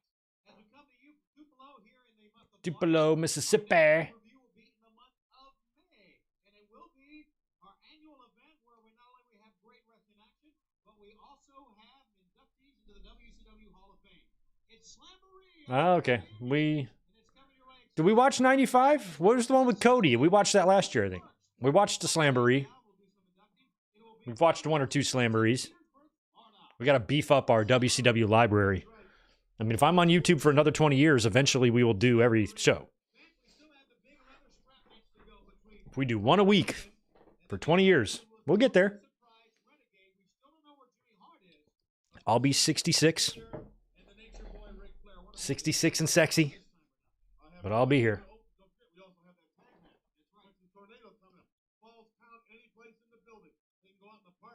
We have handheld cameras, 4 of them lined up.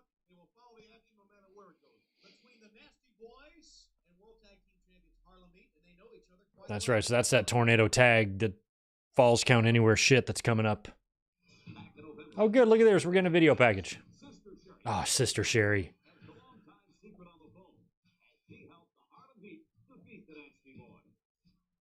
I love the glitter.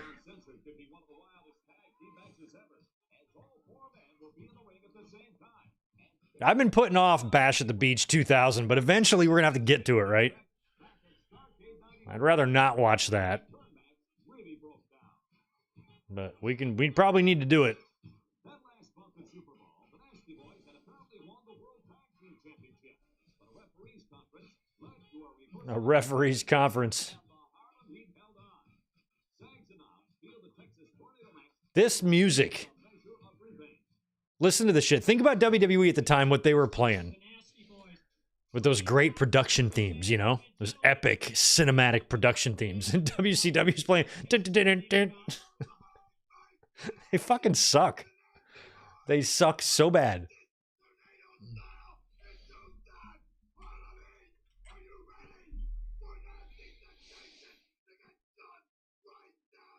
Oh, Sting and Triple H in WrestleMania 12 in a competitive match? Maybe. I still think he'd be main event. Sting would be higher up on the card than Hunter, though. Henry Sags, your comments on this Texas Tornado matchup. Somewhere in the vicinity of this stinking building, the two cats from Harlem are gonna get slammed on the floor and get the 1, 2, 3. The Nasty Boys are gonna beat you to a pulp. Uncensored is what it is, and the Nasty Boys are uncensored tonight. 1, 2, 3. Harlem Heat said stop. He's a garbage. That's it. Harlem Heat. I guarantee the Nasty Boys are taking. The Nasty Boys. I am rooting for Harlem Heat. I like them better as a tag team than I do the Nasty Boys, but It's crazy in the locker room here at WCW Uncensored. The Nasty Boys, Brian Knobbs and Jerry Sags, they're getting fired up. well, I hope Sherry does something exciting in this. Now, let's join the special video feature on the WCW Tag Team Champions, Harlem Heat. Still better than Def Rebel. I don't know if I'd even go that far. This is pretty horrible. Oh, what do we got here now? Oh, this is good. This is their music.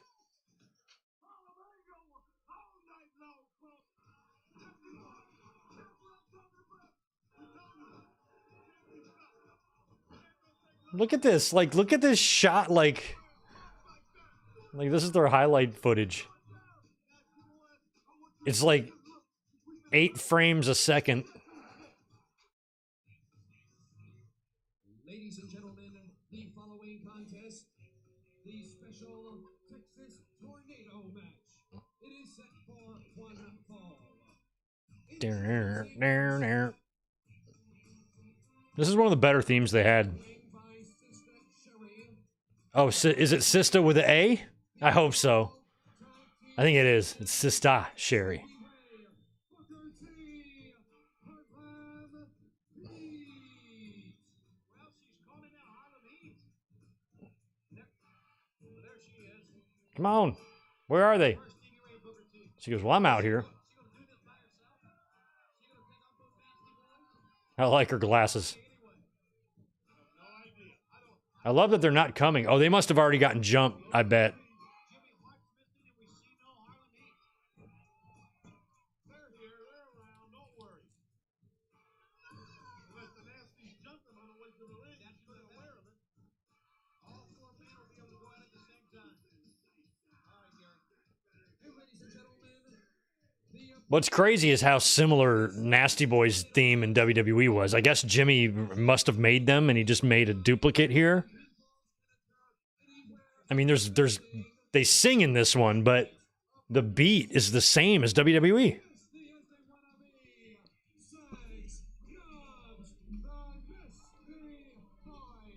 The Nasty Boys.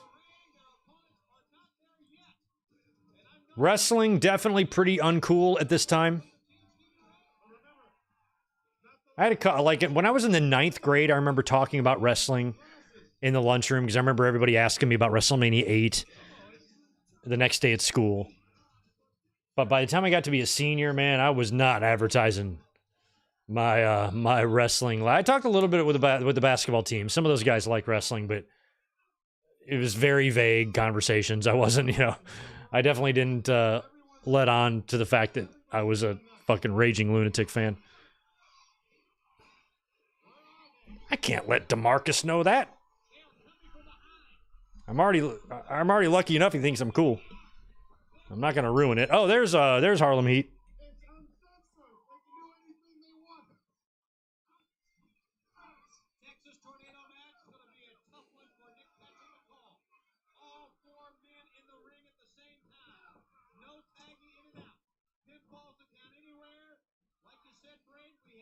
And Sherry is dressed rather conservatively, which makes me think that she's going to get involved. This is uncensored.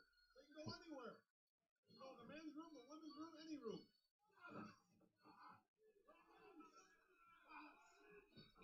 It's Stevie Ray and Jerry Sags, Booker T and Brian Knox. I mean, these teams had some wars over the years. I mean, I don't know how long their deals spanned here, but I swear this went into 96 or 97 with Nasty's around. We Are Pro Wrestling. When did Nasty's leave WCW? I mean, I know they were there at least until the Outsiders got there because they had matches and shit.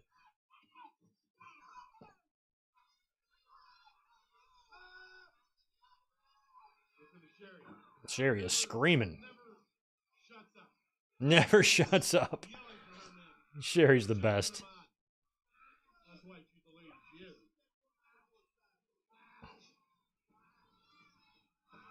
I mean, she was with Savage, $1 Million Man, then Shawn, then Flair in WCW, and then Harlem Heat, I guess.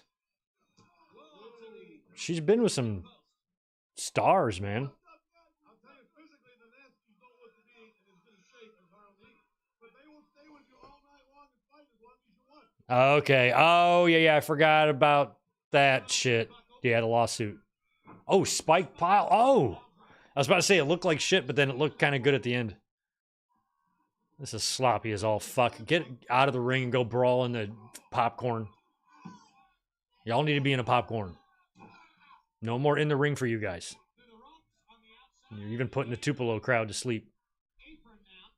Meanwhile, the choke hold on the other side.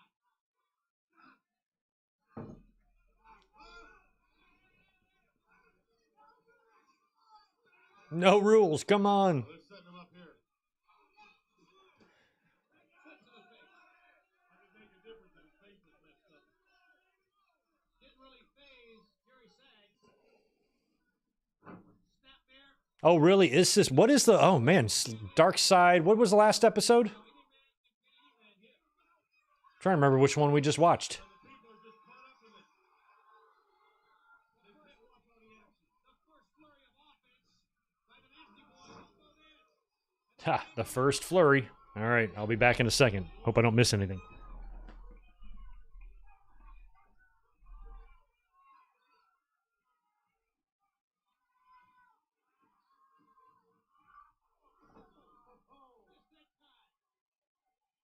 Double fit.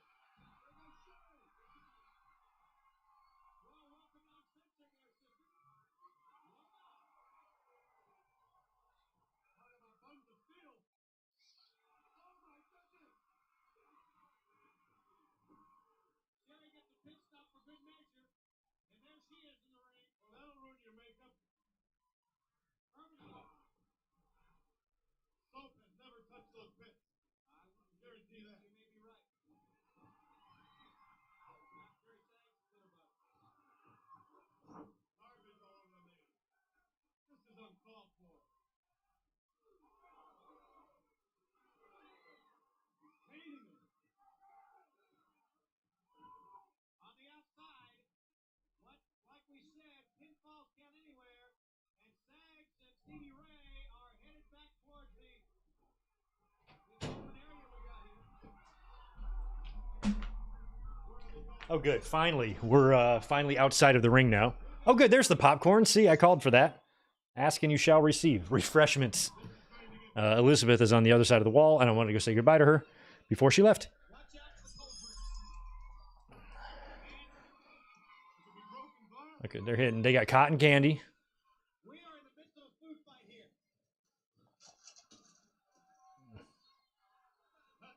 That shit's everywhere. So does WCW have to foot the bill for this? I want a funnel cake. Oh, Sherry's... Oh, wow. I didn't realize Sherry was so involved here.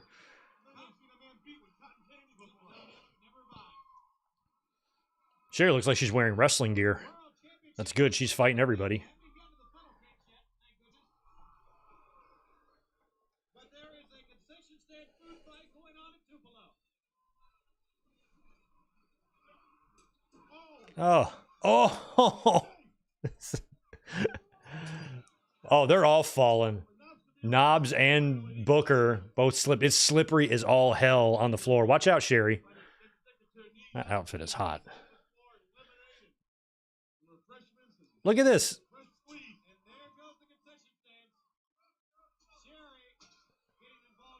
Oh, that is... Oh, my God. They're all going down. You guys have to all be careful. You're all going to tear ligaments. This match was so boring when I walked away. I come back and look, this is a party. Oh, mustard.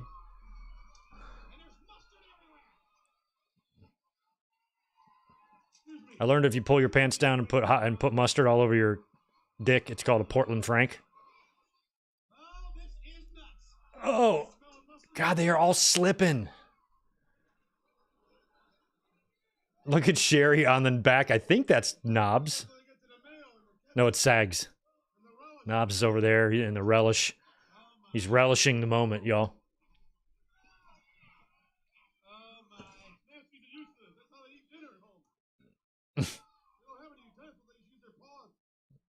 Watch out. Don't be doing any running dives here. God, that's just where you slip and you fall and you catch your face on the corner there and you just crack your skull. Look at Sherry. I sound like a scared mom. Like, be careful. You're going to break your neck. The wetter and slimier Sherry is getting, the happier I seem to feel. But still, I'm very nervous. Oh, my. What happened there? Oh, my God. She's out, y'all. I didn't know this happened. Look at her. So Jerry Sags grabbed a hold of the front of Sherry's gear and pulled it down.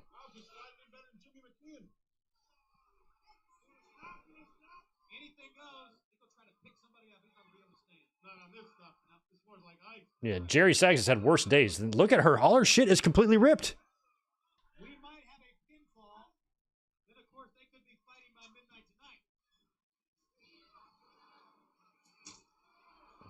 I'm surprised this... I've never heard this talked about in like a podcast or a shoot interview. I've never heard about the time that Jerry Sags tore Sherry's clothes off. Like, he grabbed right... he copped a huge feel. Oh, and Sherry's... Oh, my God, everything. What a mess. This whole fight here has actually been pretty fun. It was. So far, this is the best match. Sherry with a severe wardrobe malfunction over there.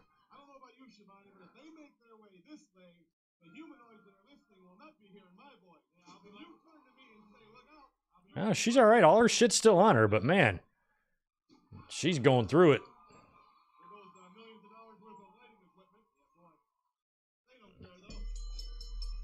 Why is the bell ringing?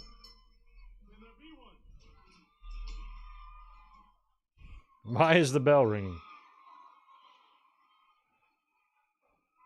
Ladies and gentlemen, the winners of the match, the Mystique Boys. They won?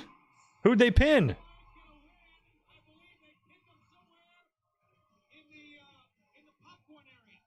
Okay.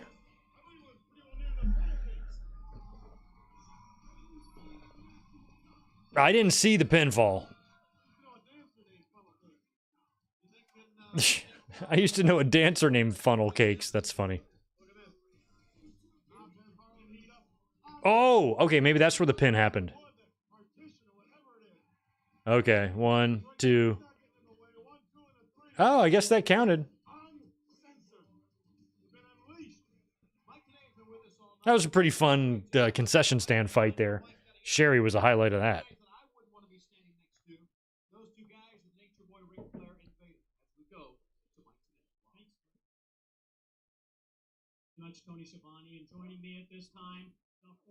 Look at Vader.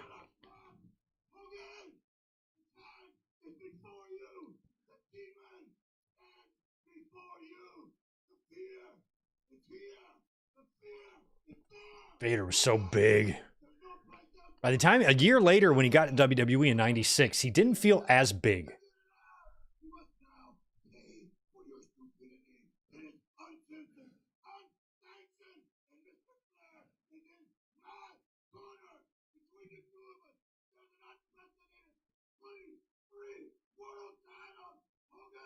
Look at Flair and his makeup.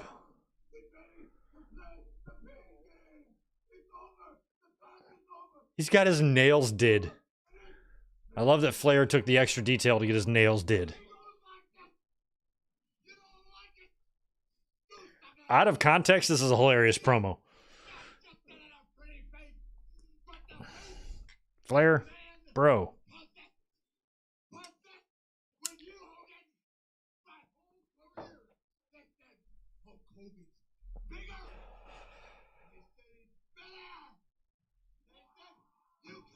Up, Vader's chucking chairs.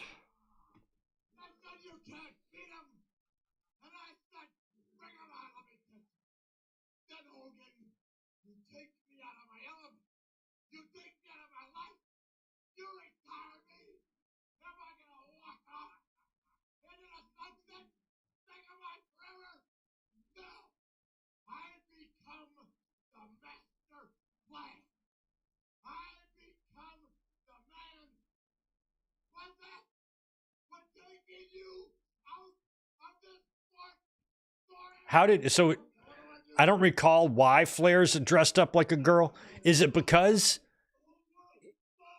like, he lost that cage match at Halloween Havoc, right? And he was supposed to retire, but wasn't he right back? Is he not back yet? This is him trying to get back in?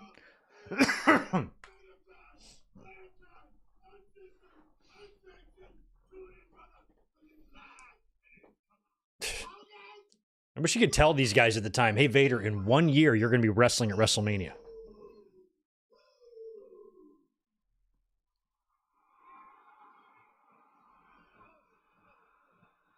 Super Brawl 5 in Maryland.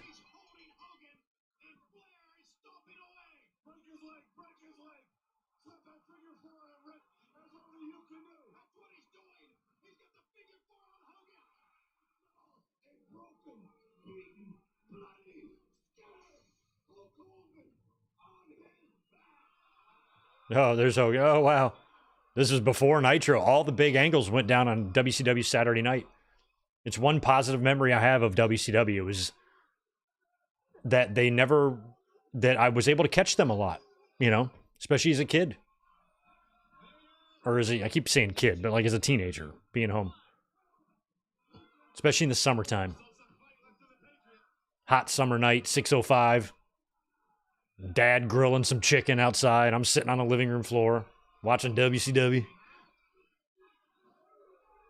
Smelling the charcoal. Nursing my sunburn from being at the pool all day. That type of shit.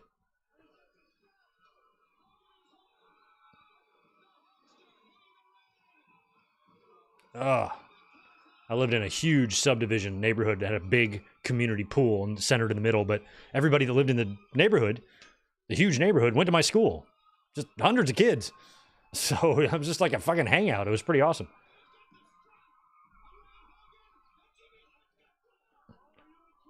Look out, Jimmy. Has Jimmy been missing since this incident?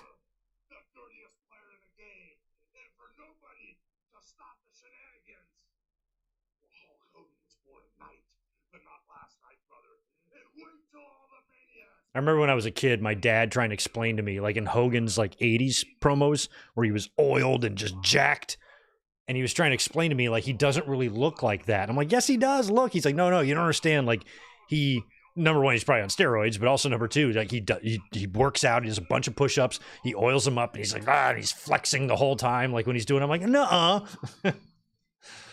I was baffled. It's like, no, he just looks like that. Puff is just the name of the boy's magical dragon. Michael Butt. They even had him back then? Actually, I think he was there. Maybe starting in 94-ish. Tupelo, Mississippi.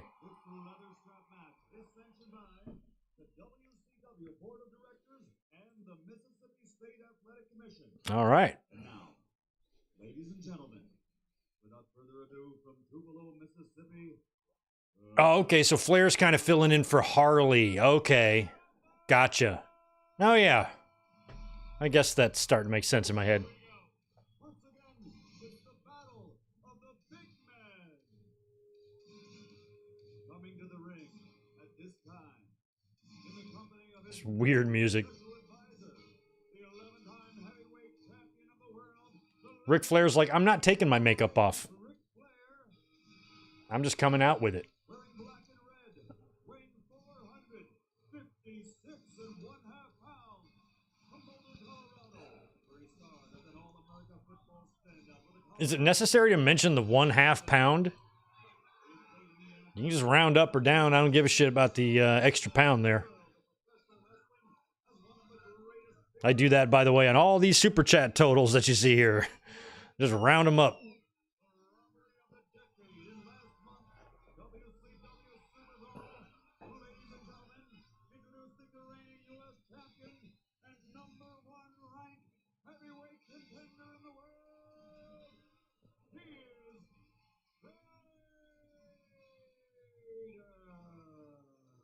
Well, we saw just a moment ago Hulk Hogan talking to Jimmy Hart, an interview that, of course, was reported a couple of weeks ago. And He's still missing the word I got right now. He's still missing. that's one of the storylines here that we have been following. Where is Jimmy Hart? During the main event program and our pregame show, the only thing we found was Vader with Jimmy Hart's jacket. He never leave Hogan's side. Hogan, though, exposed the ultimate surprise. Yeah, was he? Vader was U.S. champ here? Is this for the title? This is for the title, right? He'll be coming in wearing yellow and red and weighing 200. And he'll be coming in wearing yellow and red, but mostly yellow. From Venice Beach, California, This song sucks. world over, I hate it so bad. superstars in all, He's American made. rated by many to be. Fucking real American is a bazillion times better. If you got red, white, and blue running through your veins, you gotta go see a doctor. That ain't good.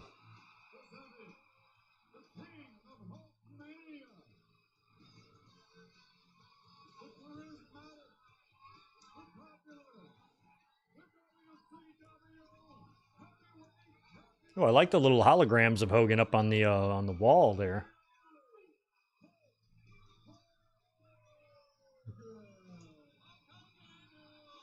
I like back in these days too when Hogan came into WCW. Sometimes they would show like WWF Hogan merch because fans would wear it from when they bought that. You'd see the Hogan Wrestling Buddies in the crowd a lot. Sometimes posters, maybe old t-shirts. But there seems to be a good amount of WCW merch here in the crowd. The object is to beat your opponent down, drag him around the ring, touching all four corners in succession.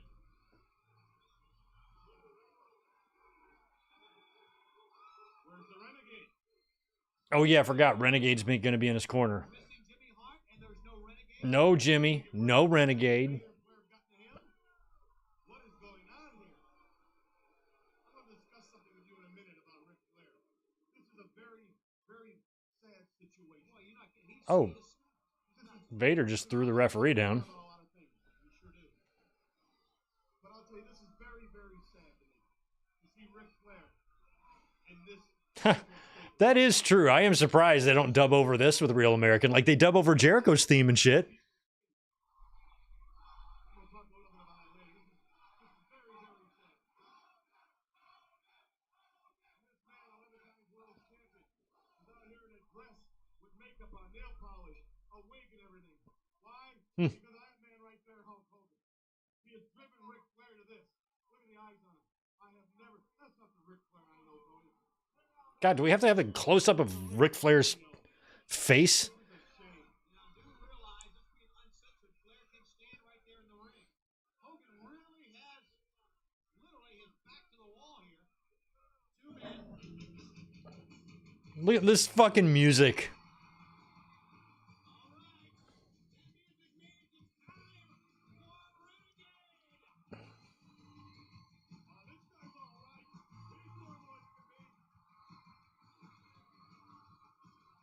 I mean, this is ridiculous. This is shameless.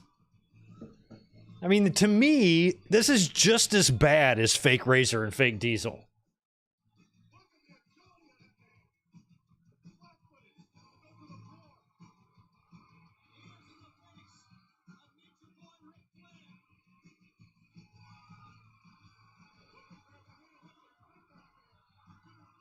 The music.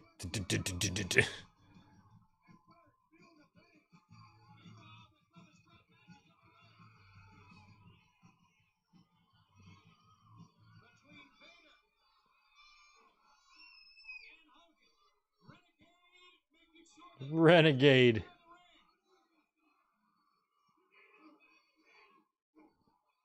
I mean, that's basically a fake Ultimate Warrior. That's all that is. Starting off in the truck and going to this. This is totally uncensored. Only here at WCW. Yeah, Jay Lambo. Flair came out in the earlier match dressed in a dress and a wig and the whole deal and earrings. And he's got fucking painted nails. He's got the whole 9 going on. So he didn't bother cleaning any of that shit off before But I'm telling you something. the match started. Flair is not right. He is not there. He is possessed by Hulk Hogan.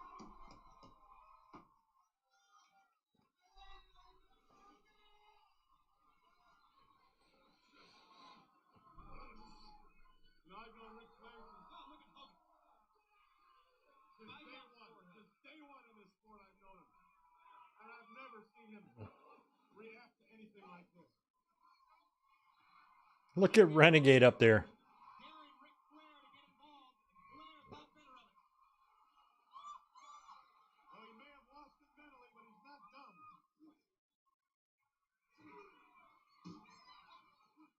Staying away from the Renegade.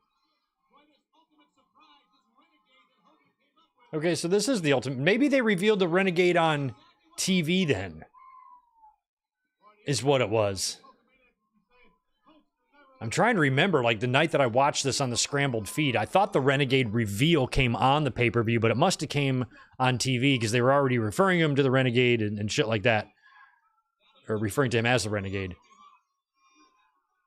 I don't care. I know where Flair is. I know where Vader is. But I definitely remember watching this, or listening to it, on the scrambled feed.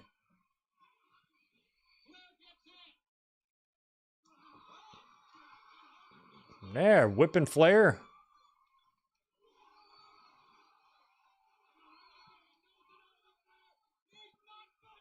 I like how he got. Ah! He just chases him away. Oh, I don't like to see this.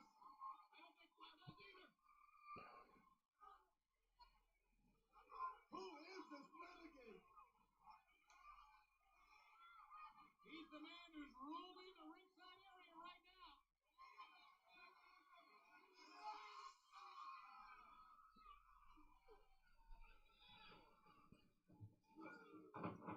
Jeez, Vader is just so big. It's that thud. Way on the outside now. Hogan getting Renegade to come back in.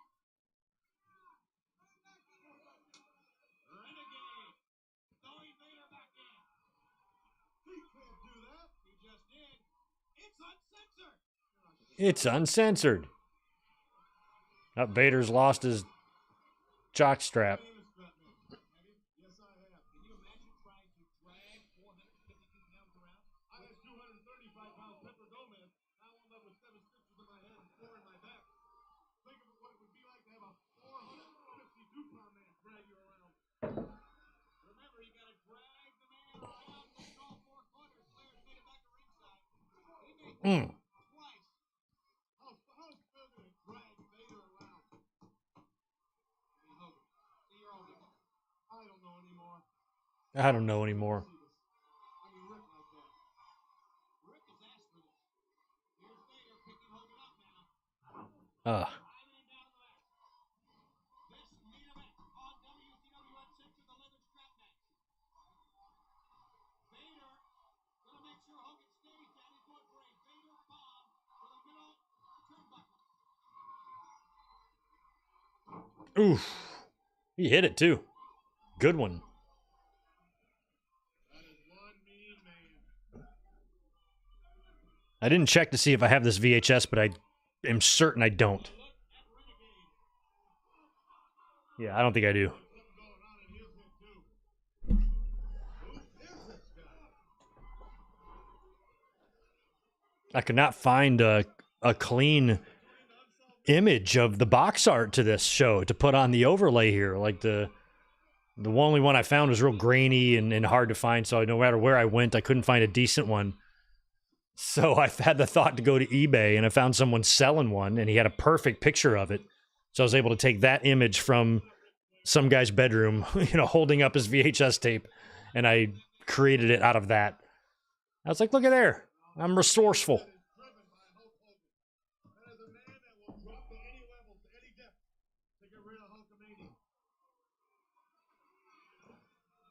Even the one on Peacock looks like shit. I don't know if you can bring him back. I believe it. I'm saying this sincerely. I believe he's going to have to see psychiatric help. His whole career is down the drain. At least Bobby's being honest. Psychiatric help is needed. Hogan getting whipped. There's Jimmy. Hey, look, he got out of the closet or wherever he's been.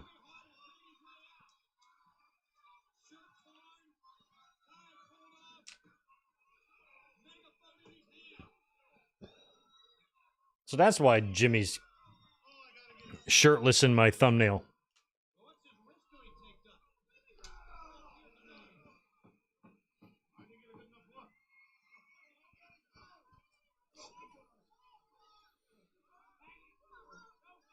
Come on, Hulk.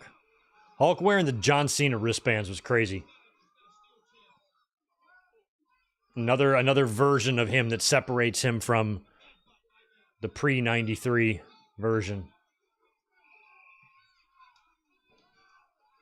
Does Vader have a little pattern on the back of that? I can't tell what's going on there. It's like a little lace pattern or something. Some sexy little pattern on the back of his gear. Oh, that's a better look at it.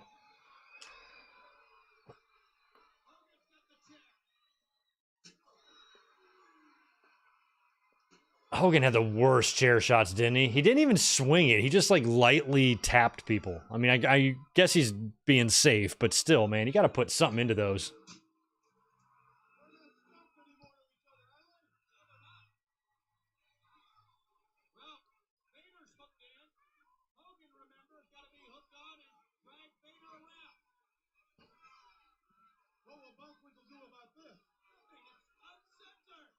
It's uncensored.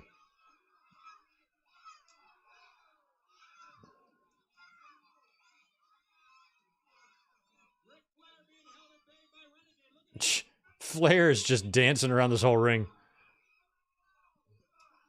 When did Hogan and Vader would wrestle? How many times did they wrestle? They wrestle in a cage, right? Don't they do a cage at like Bash at the Beach? So this thing would continue, and that's where the Giant showed up, right?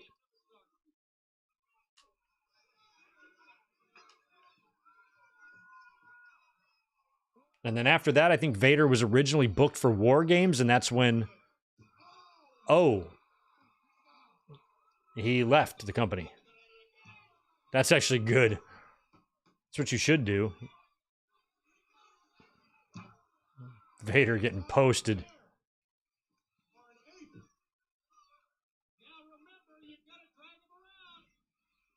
You gotta drag all four corners. So it's uncensored, so he just takes the strap off to decide to use the chair again.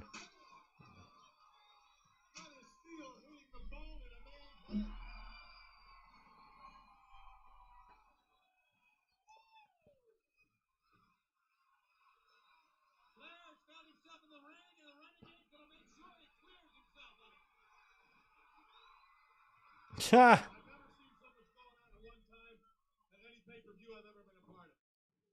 Up, Flair. Getting taken out by Fake Warrior. And this isn't working well on Flair's mind. This is even making him more nuts than that could be.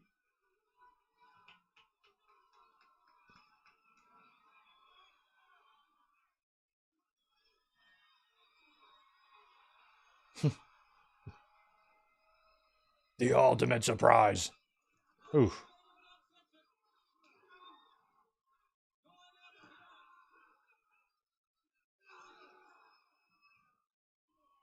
I mean, I'm guessing, I don't think Vader ever beat Hogan, right? These were all Hogan victories. Oh.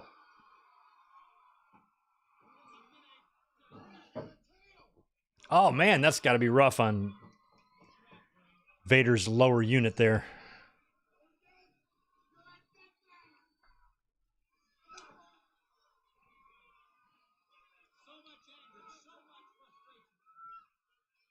Yeah, I remember the Bash at the Beach match because, again, I didn't watch that show, but I watched the pre-show on TV where Giant showed up and, like, threw the shirt at Hogan that was supposedly belonged to Andres from, like, the Princess Bride or whatever the fuck.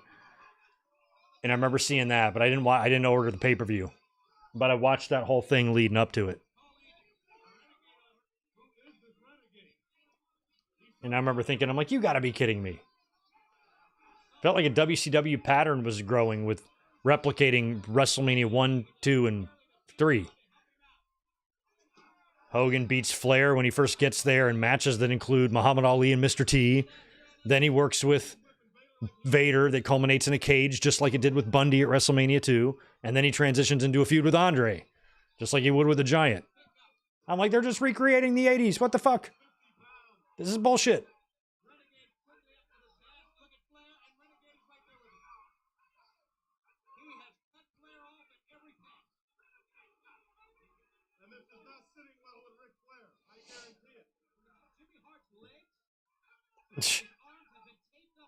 Yeah, Jimmy looks like a mess. I don't even know what's going on with him. He's definitely the victim of a kidnapping or some sort of confinement.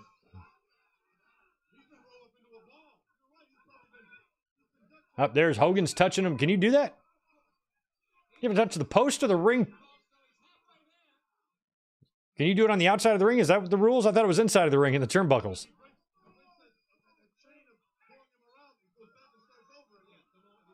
Yep, well, he definitely broke the momentum.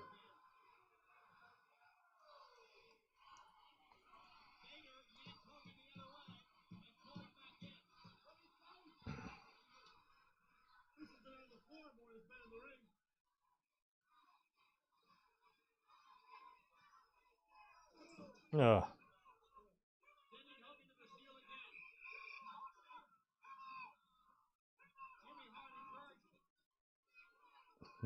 Vader's like, I'm going to be wrestling the real Warrior in WWE in about a year. Oh! Nothing. It staggered him a little bit.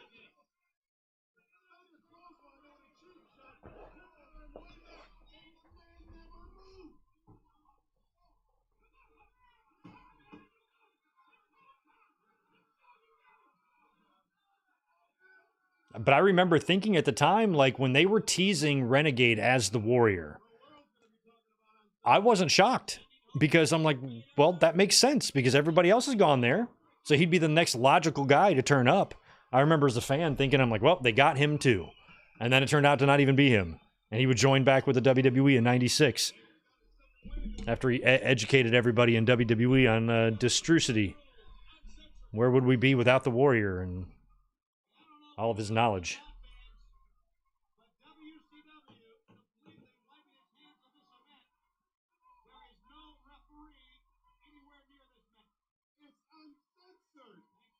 It's uncensored.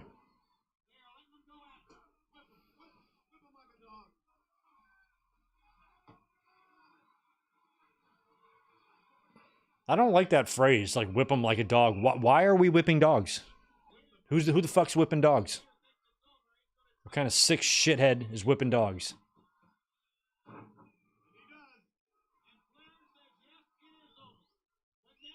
That was just a vertical suplex, Flair. You're prancing around. Hogan with the classic no sell.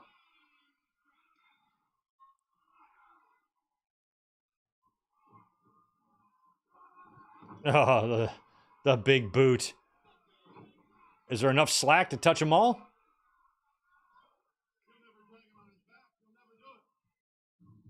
But would you need to... Like, the logic in this is stupid. Hogan is wrapping up the slack. Wouldn't you want to loosen the slack and just give you enough room to just tap all four corners? Don't make no sense.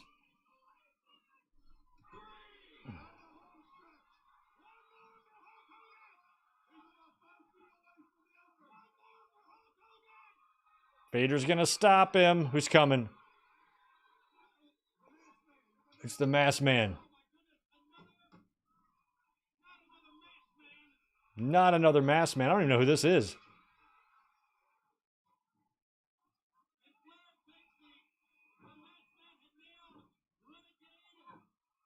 I hope it's not Beefcake again.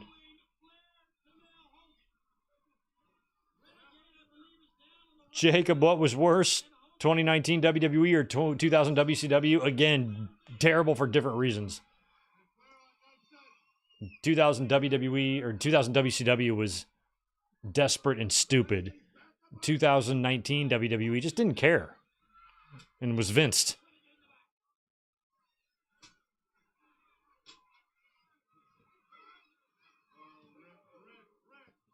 All right, Vader's dragging the corners now.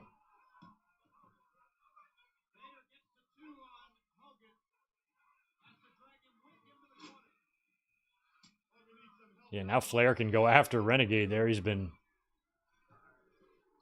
walloped. Flair's got a chair. Them wooden chairs, man.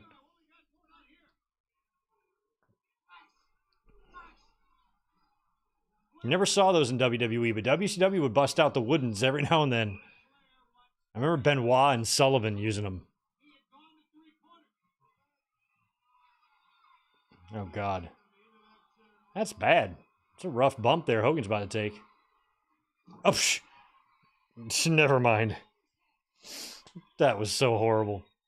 Vader went for a somersault on Hogan, who's like laying on the chair, but just looked bad.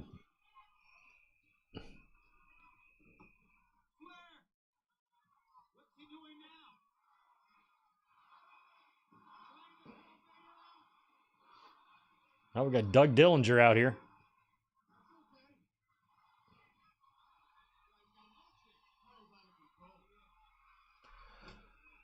That chair shattering. You got a piece there in the ring sticking straight up. One of you idiots lands on that.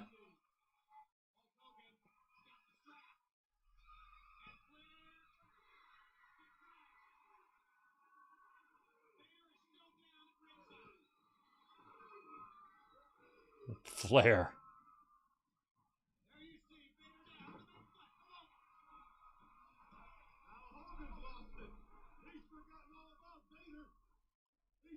Yeah, now he's tearing. Be careful. This is what cost Roman Reigns at WrestleMania. The same type of shit. Your lust for revenge on Ric Flair. Good. Jimmy Hart's getting that wood out of there. I'm telling you, there's still one piece sticking up. One. Does this count? Can you drag Flair? This does not count.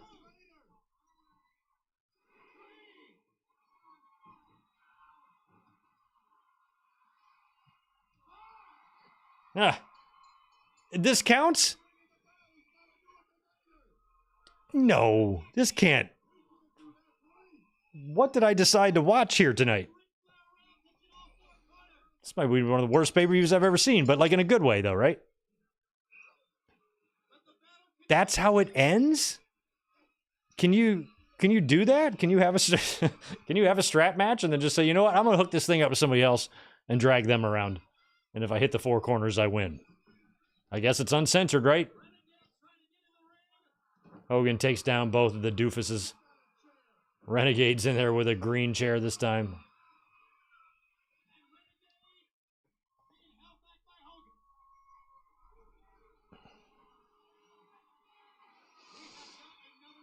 We got masked men coming out.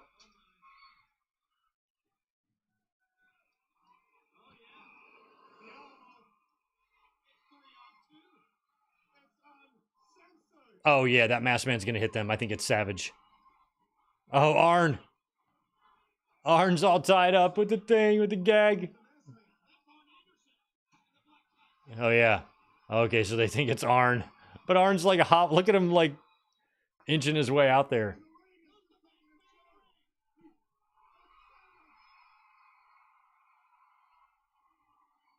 Stay hug. It's the Mega Powers and the Mega Maniacs and the Ultimate Maniacs All coming together. Look at Jimmy Hart. He's like, holy shit, I got quite the stable here.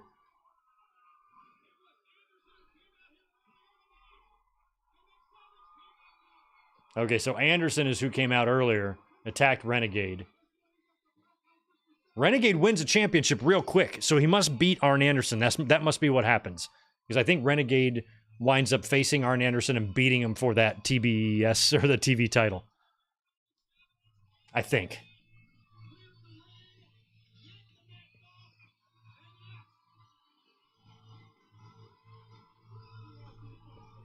Renegade looks like an 80s rock star. I'm trying to think of who I'm thinking of. Not like, maybe like a Michael Hutchins or something.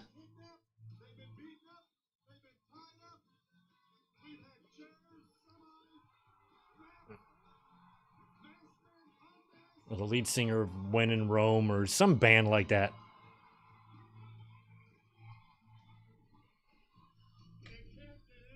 The Mega Renegade Maniacs. There you go. That'll work, Alan. I'm down. Yeah. Hey, if I'm going to ask and I'm going to watch a pay-per-view from 1995, this is the type of shit we're going to get. I mean, I don't know if I'd categorize this worse than King of the Ring 1995, but it's up there. Thinking 95. This dog fart of a pay-per-view is on this year. We just watched Royal Rumble not long ago. It's not great.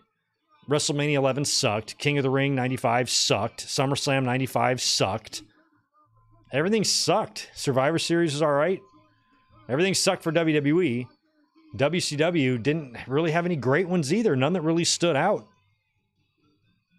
To me, anyway. He's American made. We know that. He's American made. Look at that little kid. Boy, you better learn the word salad there, little kid. If you want to get to look like Hogan. It's the 2 S's, salads and steroids. Savage is bleeding.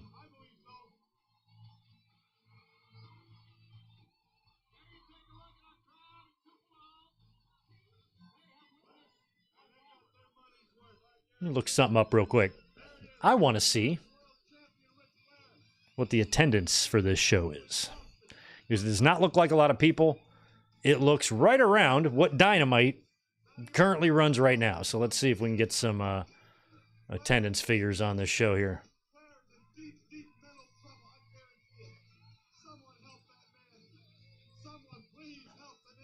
5,700. That's not much. That's not a lot at all.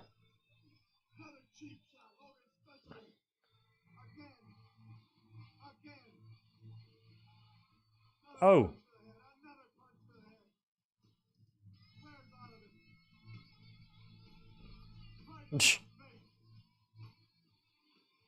Yeah, it was hard to be a fan in 95 because this stuff was already, as a fan, I was feeling like Hogan and Duggan and all that stuff was played out. But then again, in WWE, New Generation had some great wrestlers. I was a Bret Mark, and I did like what they were doing. They were struggling too, man.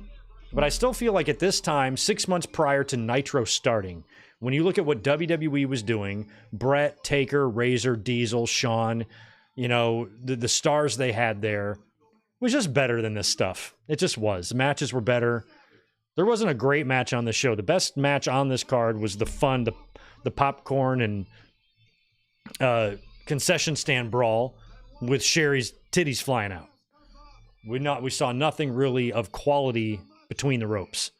And that wasn't the case in WWE. Yeah, a lot of good matches there, even in 95. They were giving us Bret and Hakushi and shit like that. But we were getting this crap. So WWE still, even though 95 sucked, in my opinion, they were a far superior product still, even now, here in March of 95. That would start to change when Nitro came around, but WWE still killing it, or not killing it, but still, in my mind, had the better product in 95. So holy crap. What a night. I can't believe we sat through that. We'll give it some thought on what to do 2 weeks from now, because 1 week from tonight, we will be doing a watch-along, but it won't be a classic watch-along. It's going to be Dynasty. So make sure you join us 1 week from tonight for AEW Dynasty. We'll be watching that together. And I have plans to be here tomorrow night because It's Monday Night Raw. Sheamus is coming back. We might have some things to talk about, so we will be back up here again tomorrow night for that. In the meantime, make sure you stay tuned. Thanks again for being here. Sorry this is such a short pay-per-view tonight, but the first Uncensored show didn't really leave us, with a lot there. And plus, it was just a random gathering of matches. I don't know what the hell to make of this pay-per-view. So I'll look at some more WCW ones. Maybe we'll do another one in 2 weeks, but I'm going to try to find one that doesn't completely suck. So if you have any suggestions, feel free to send them to me anywhere of any pay-per-view that takes place in the month of April or May from either company or even ECW if you want. That's good.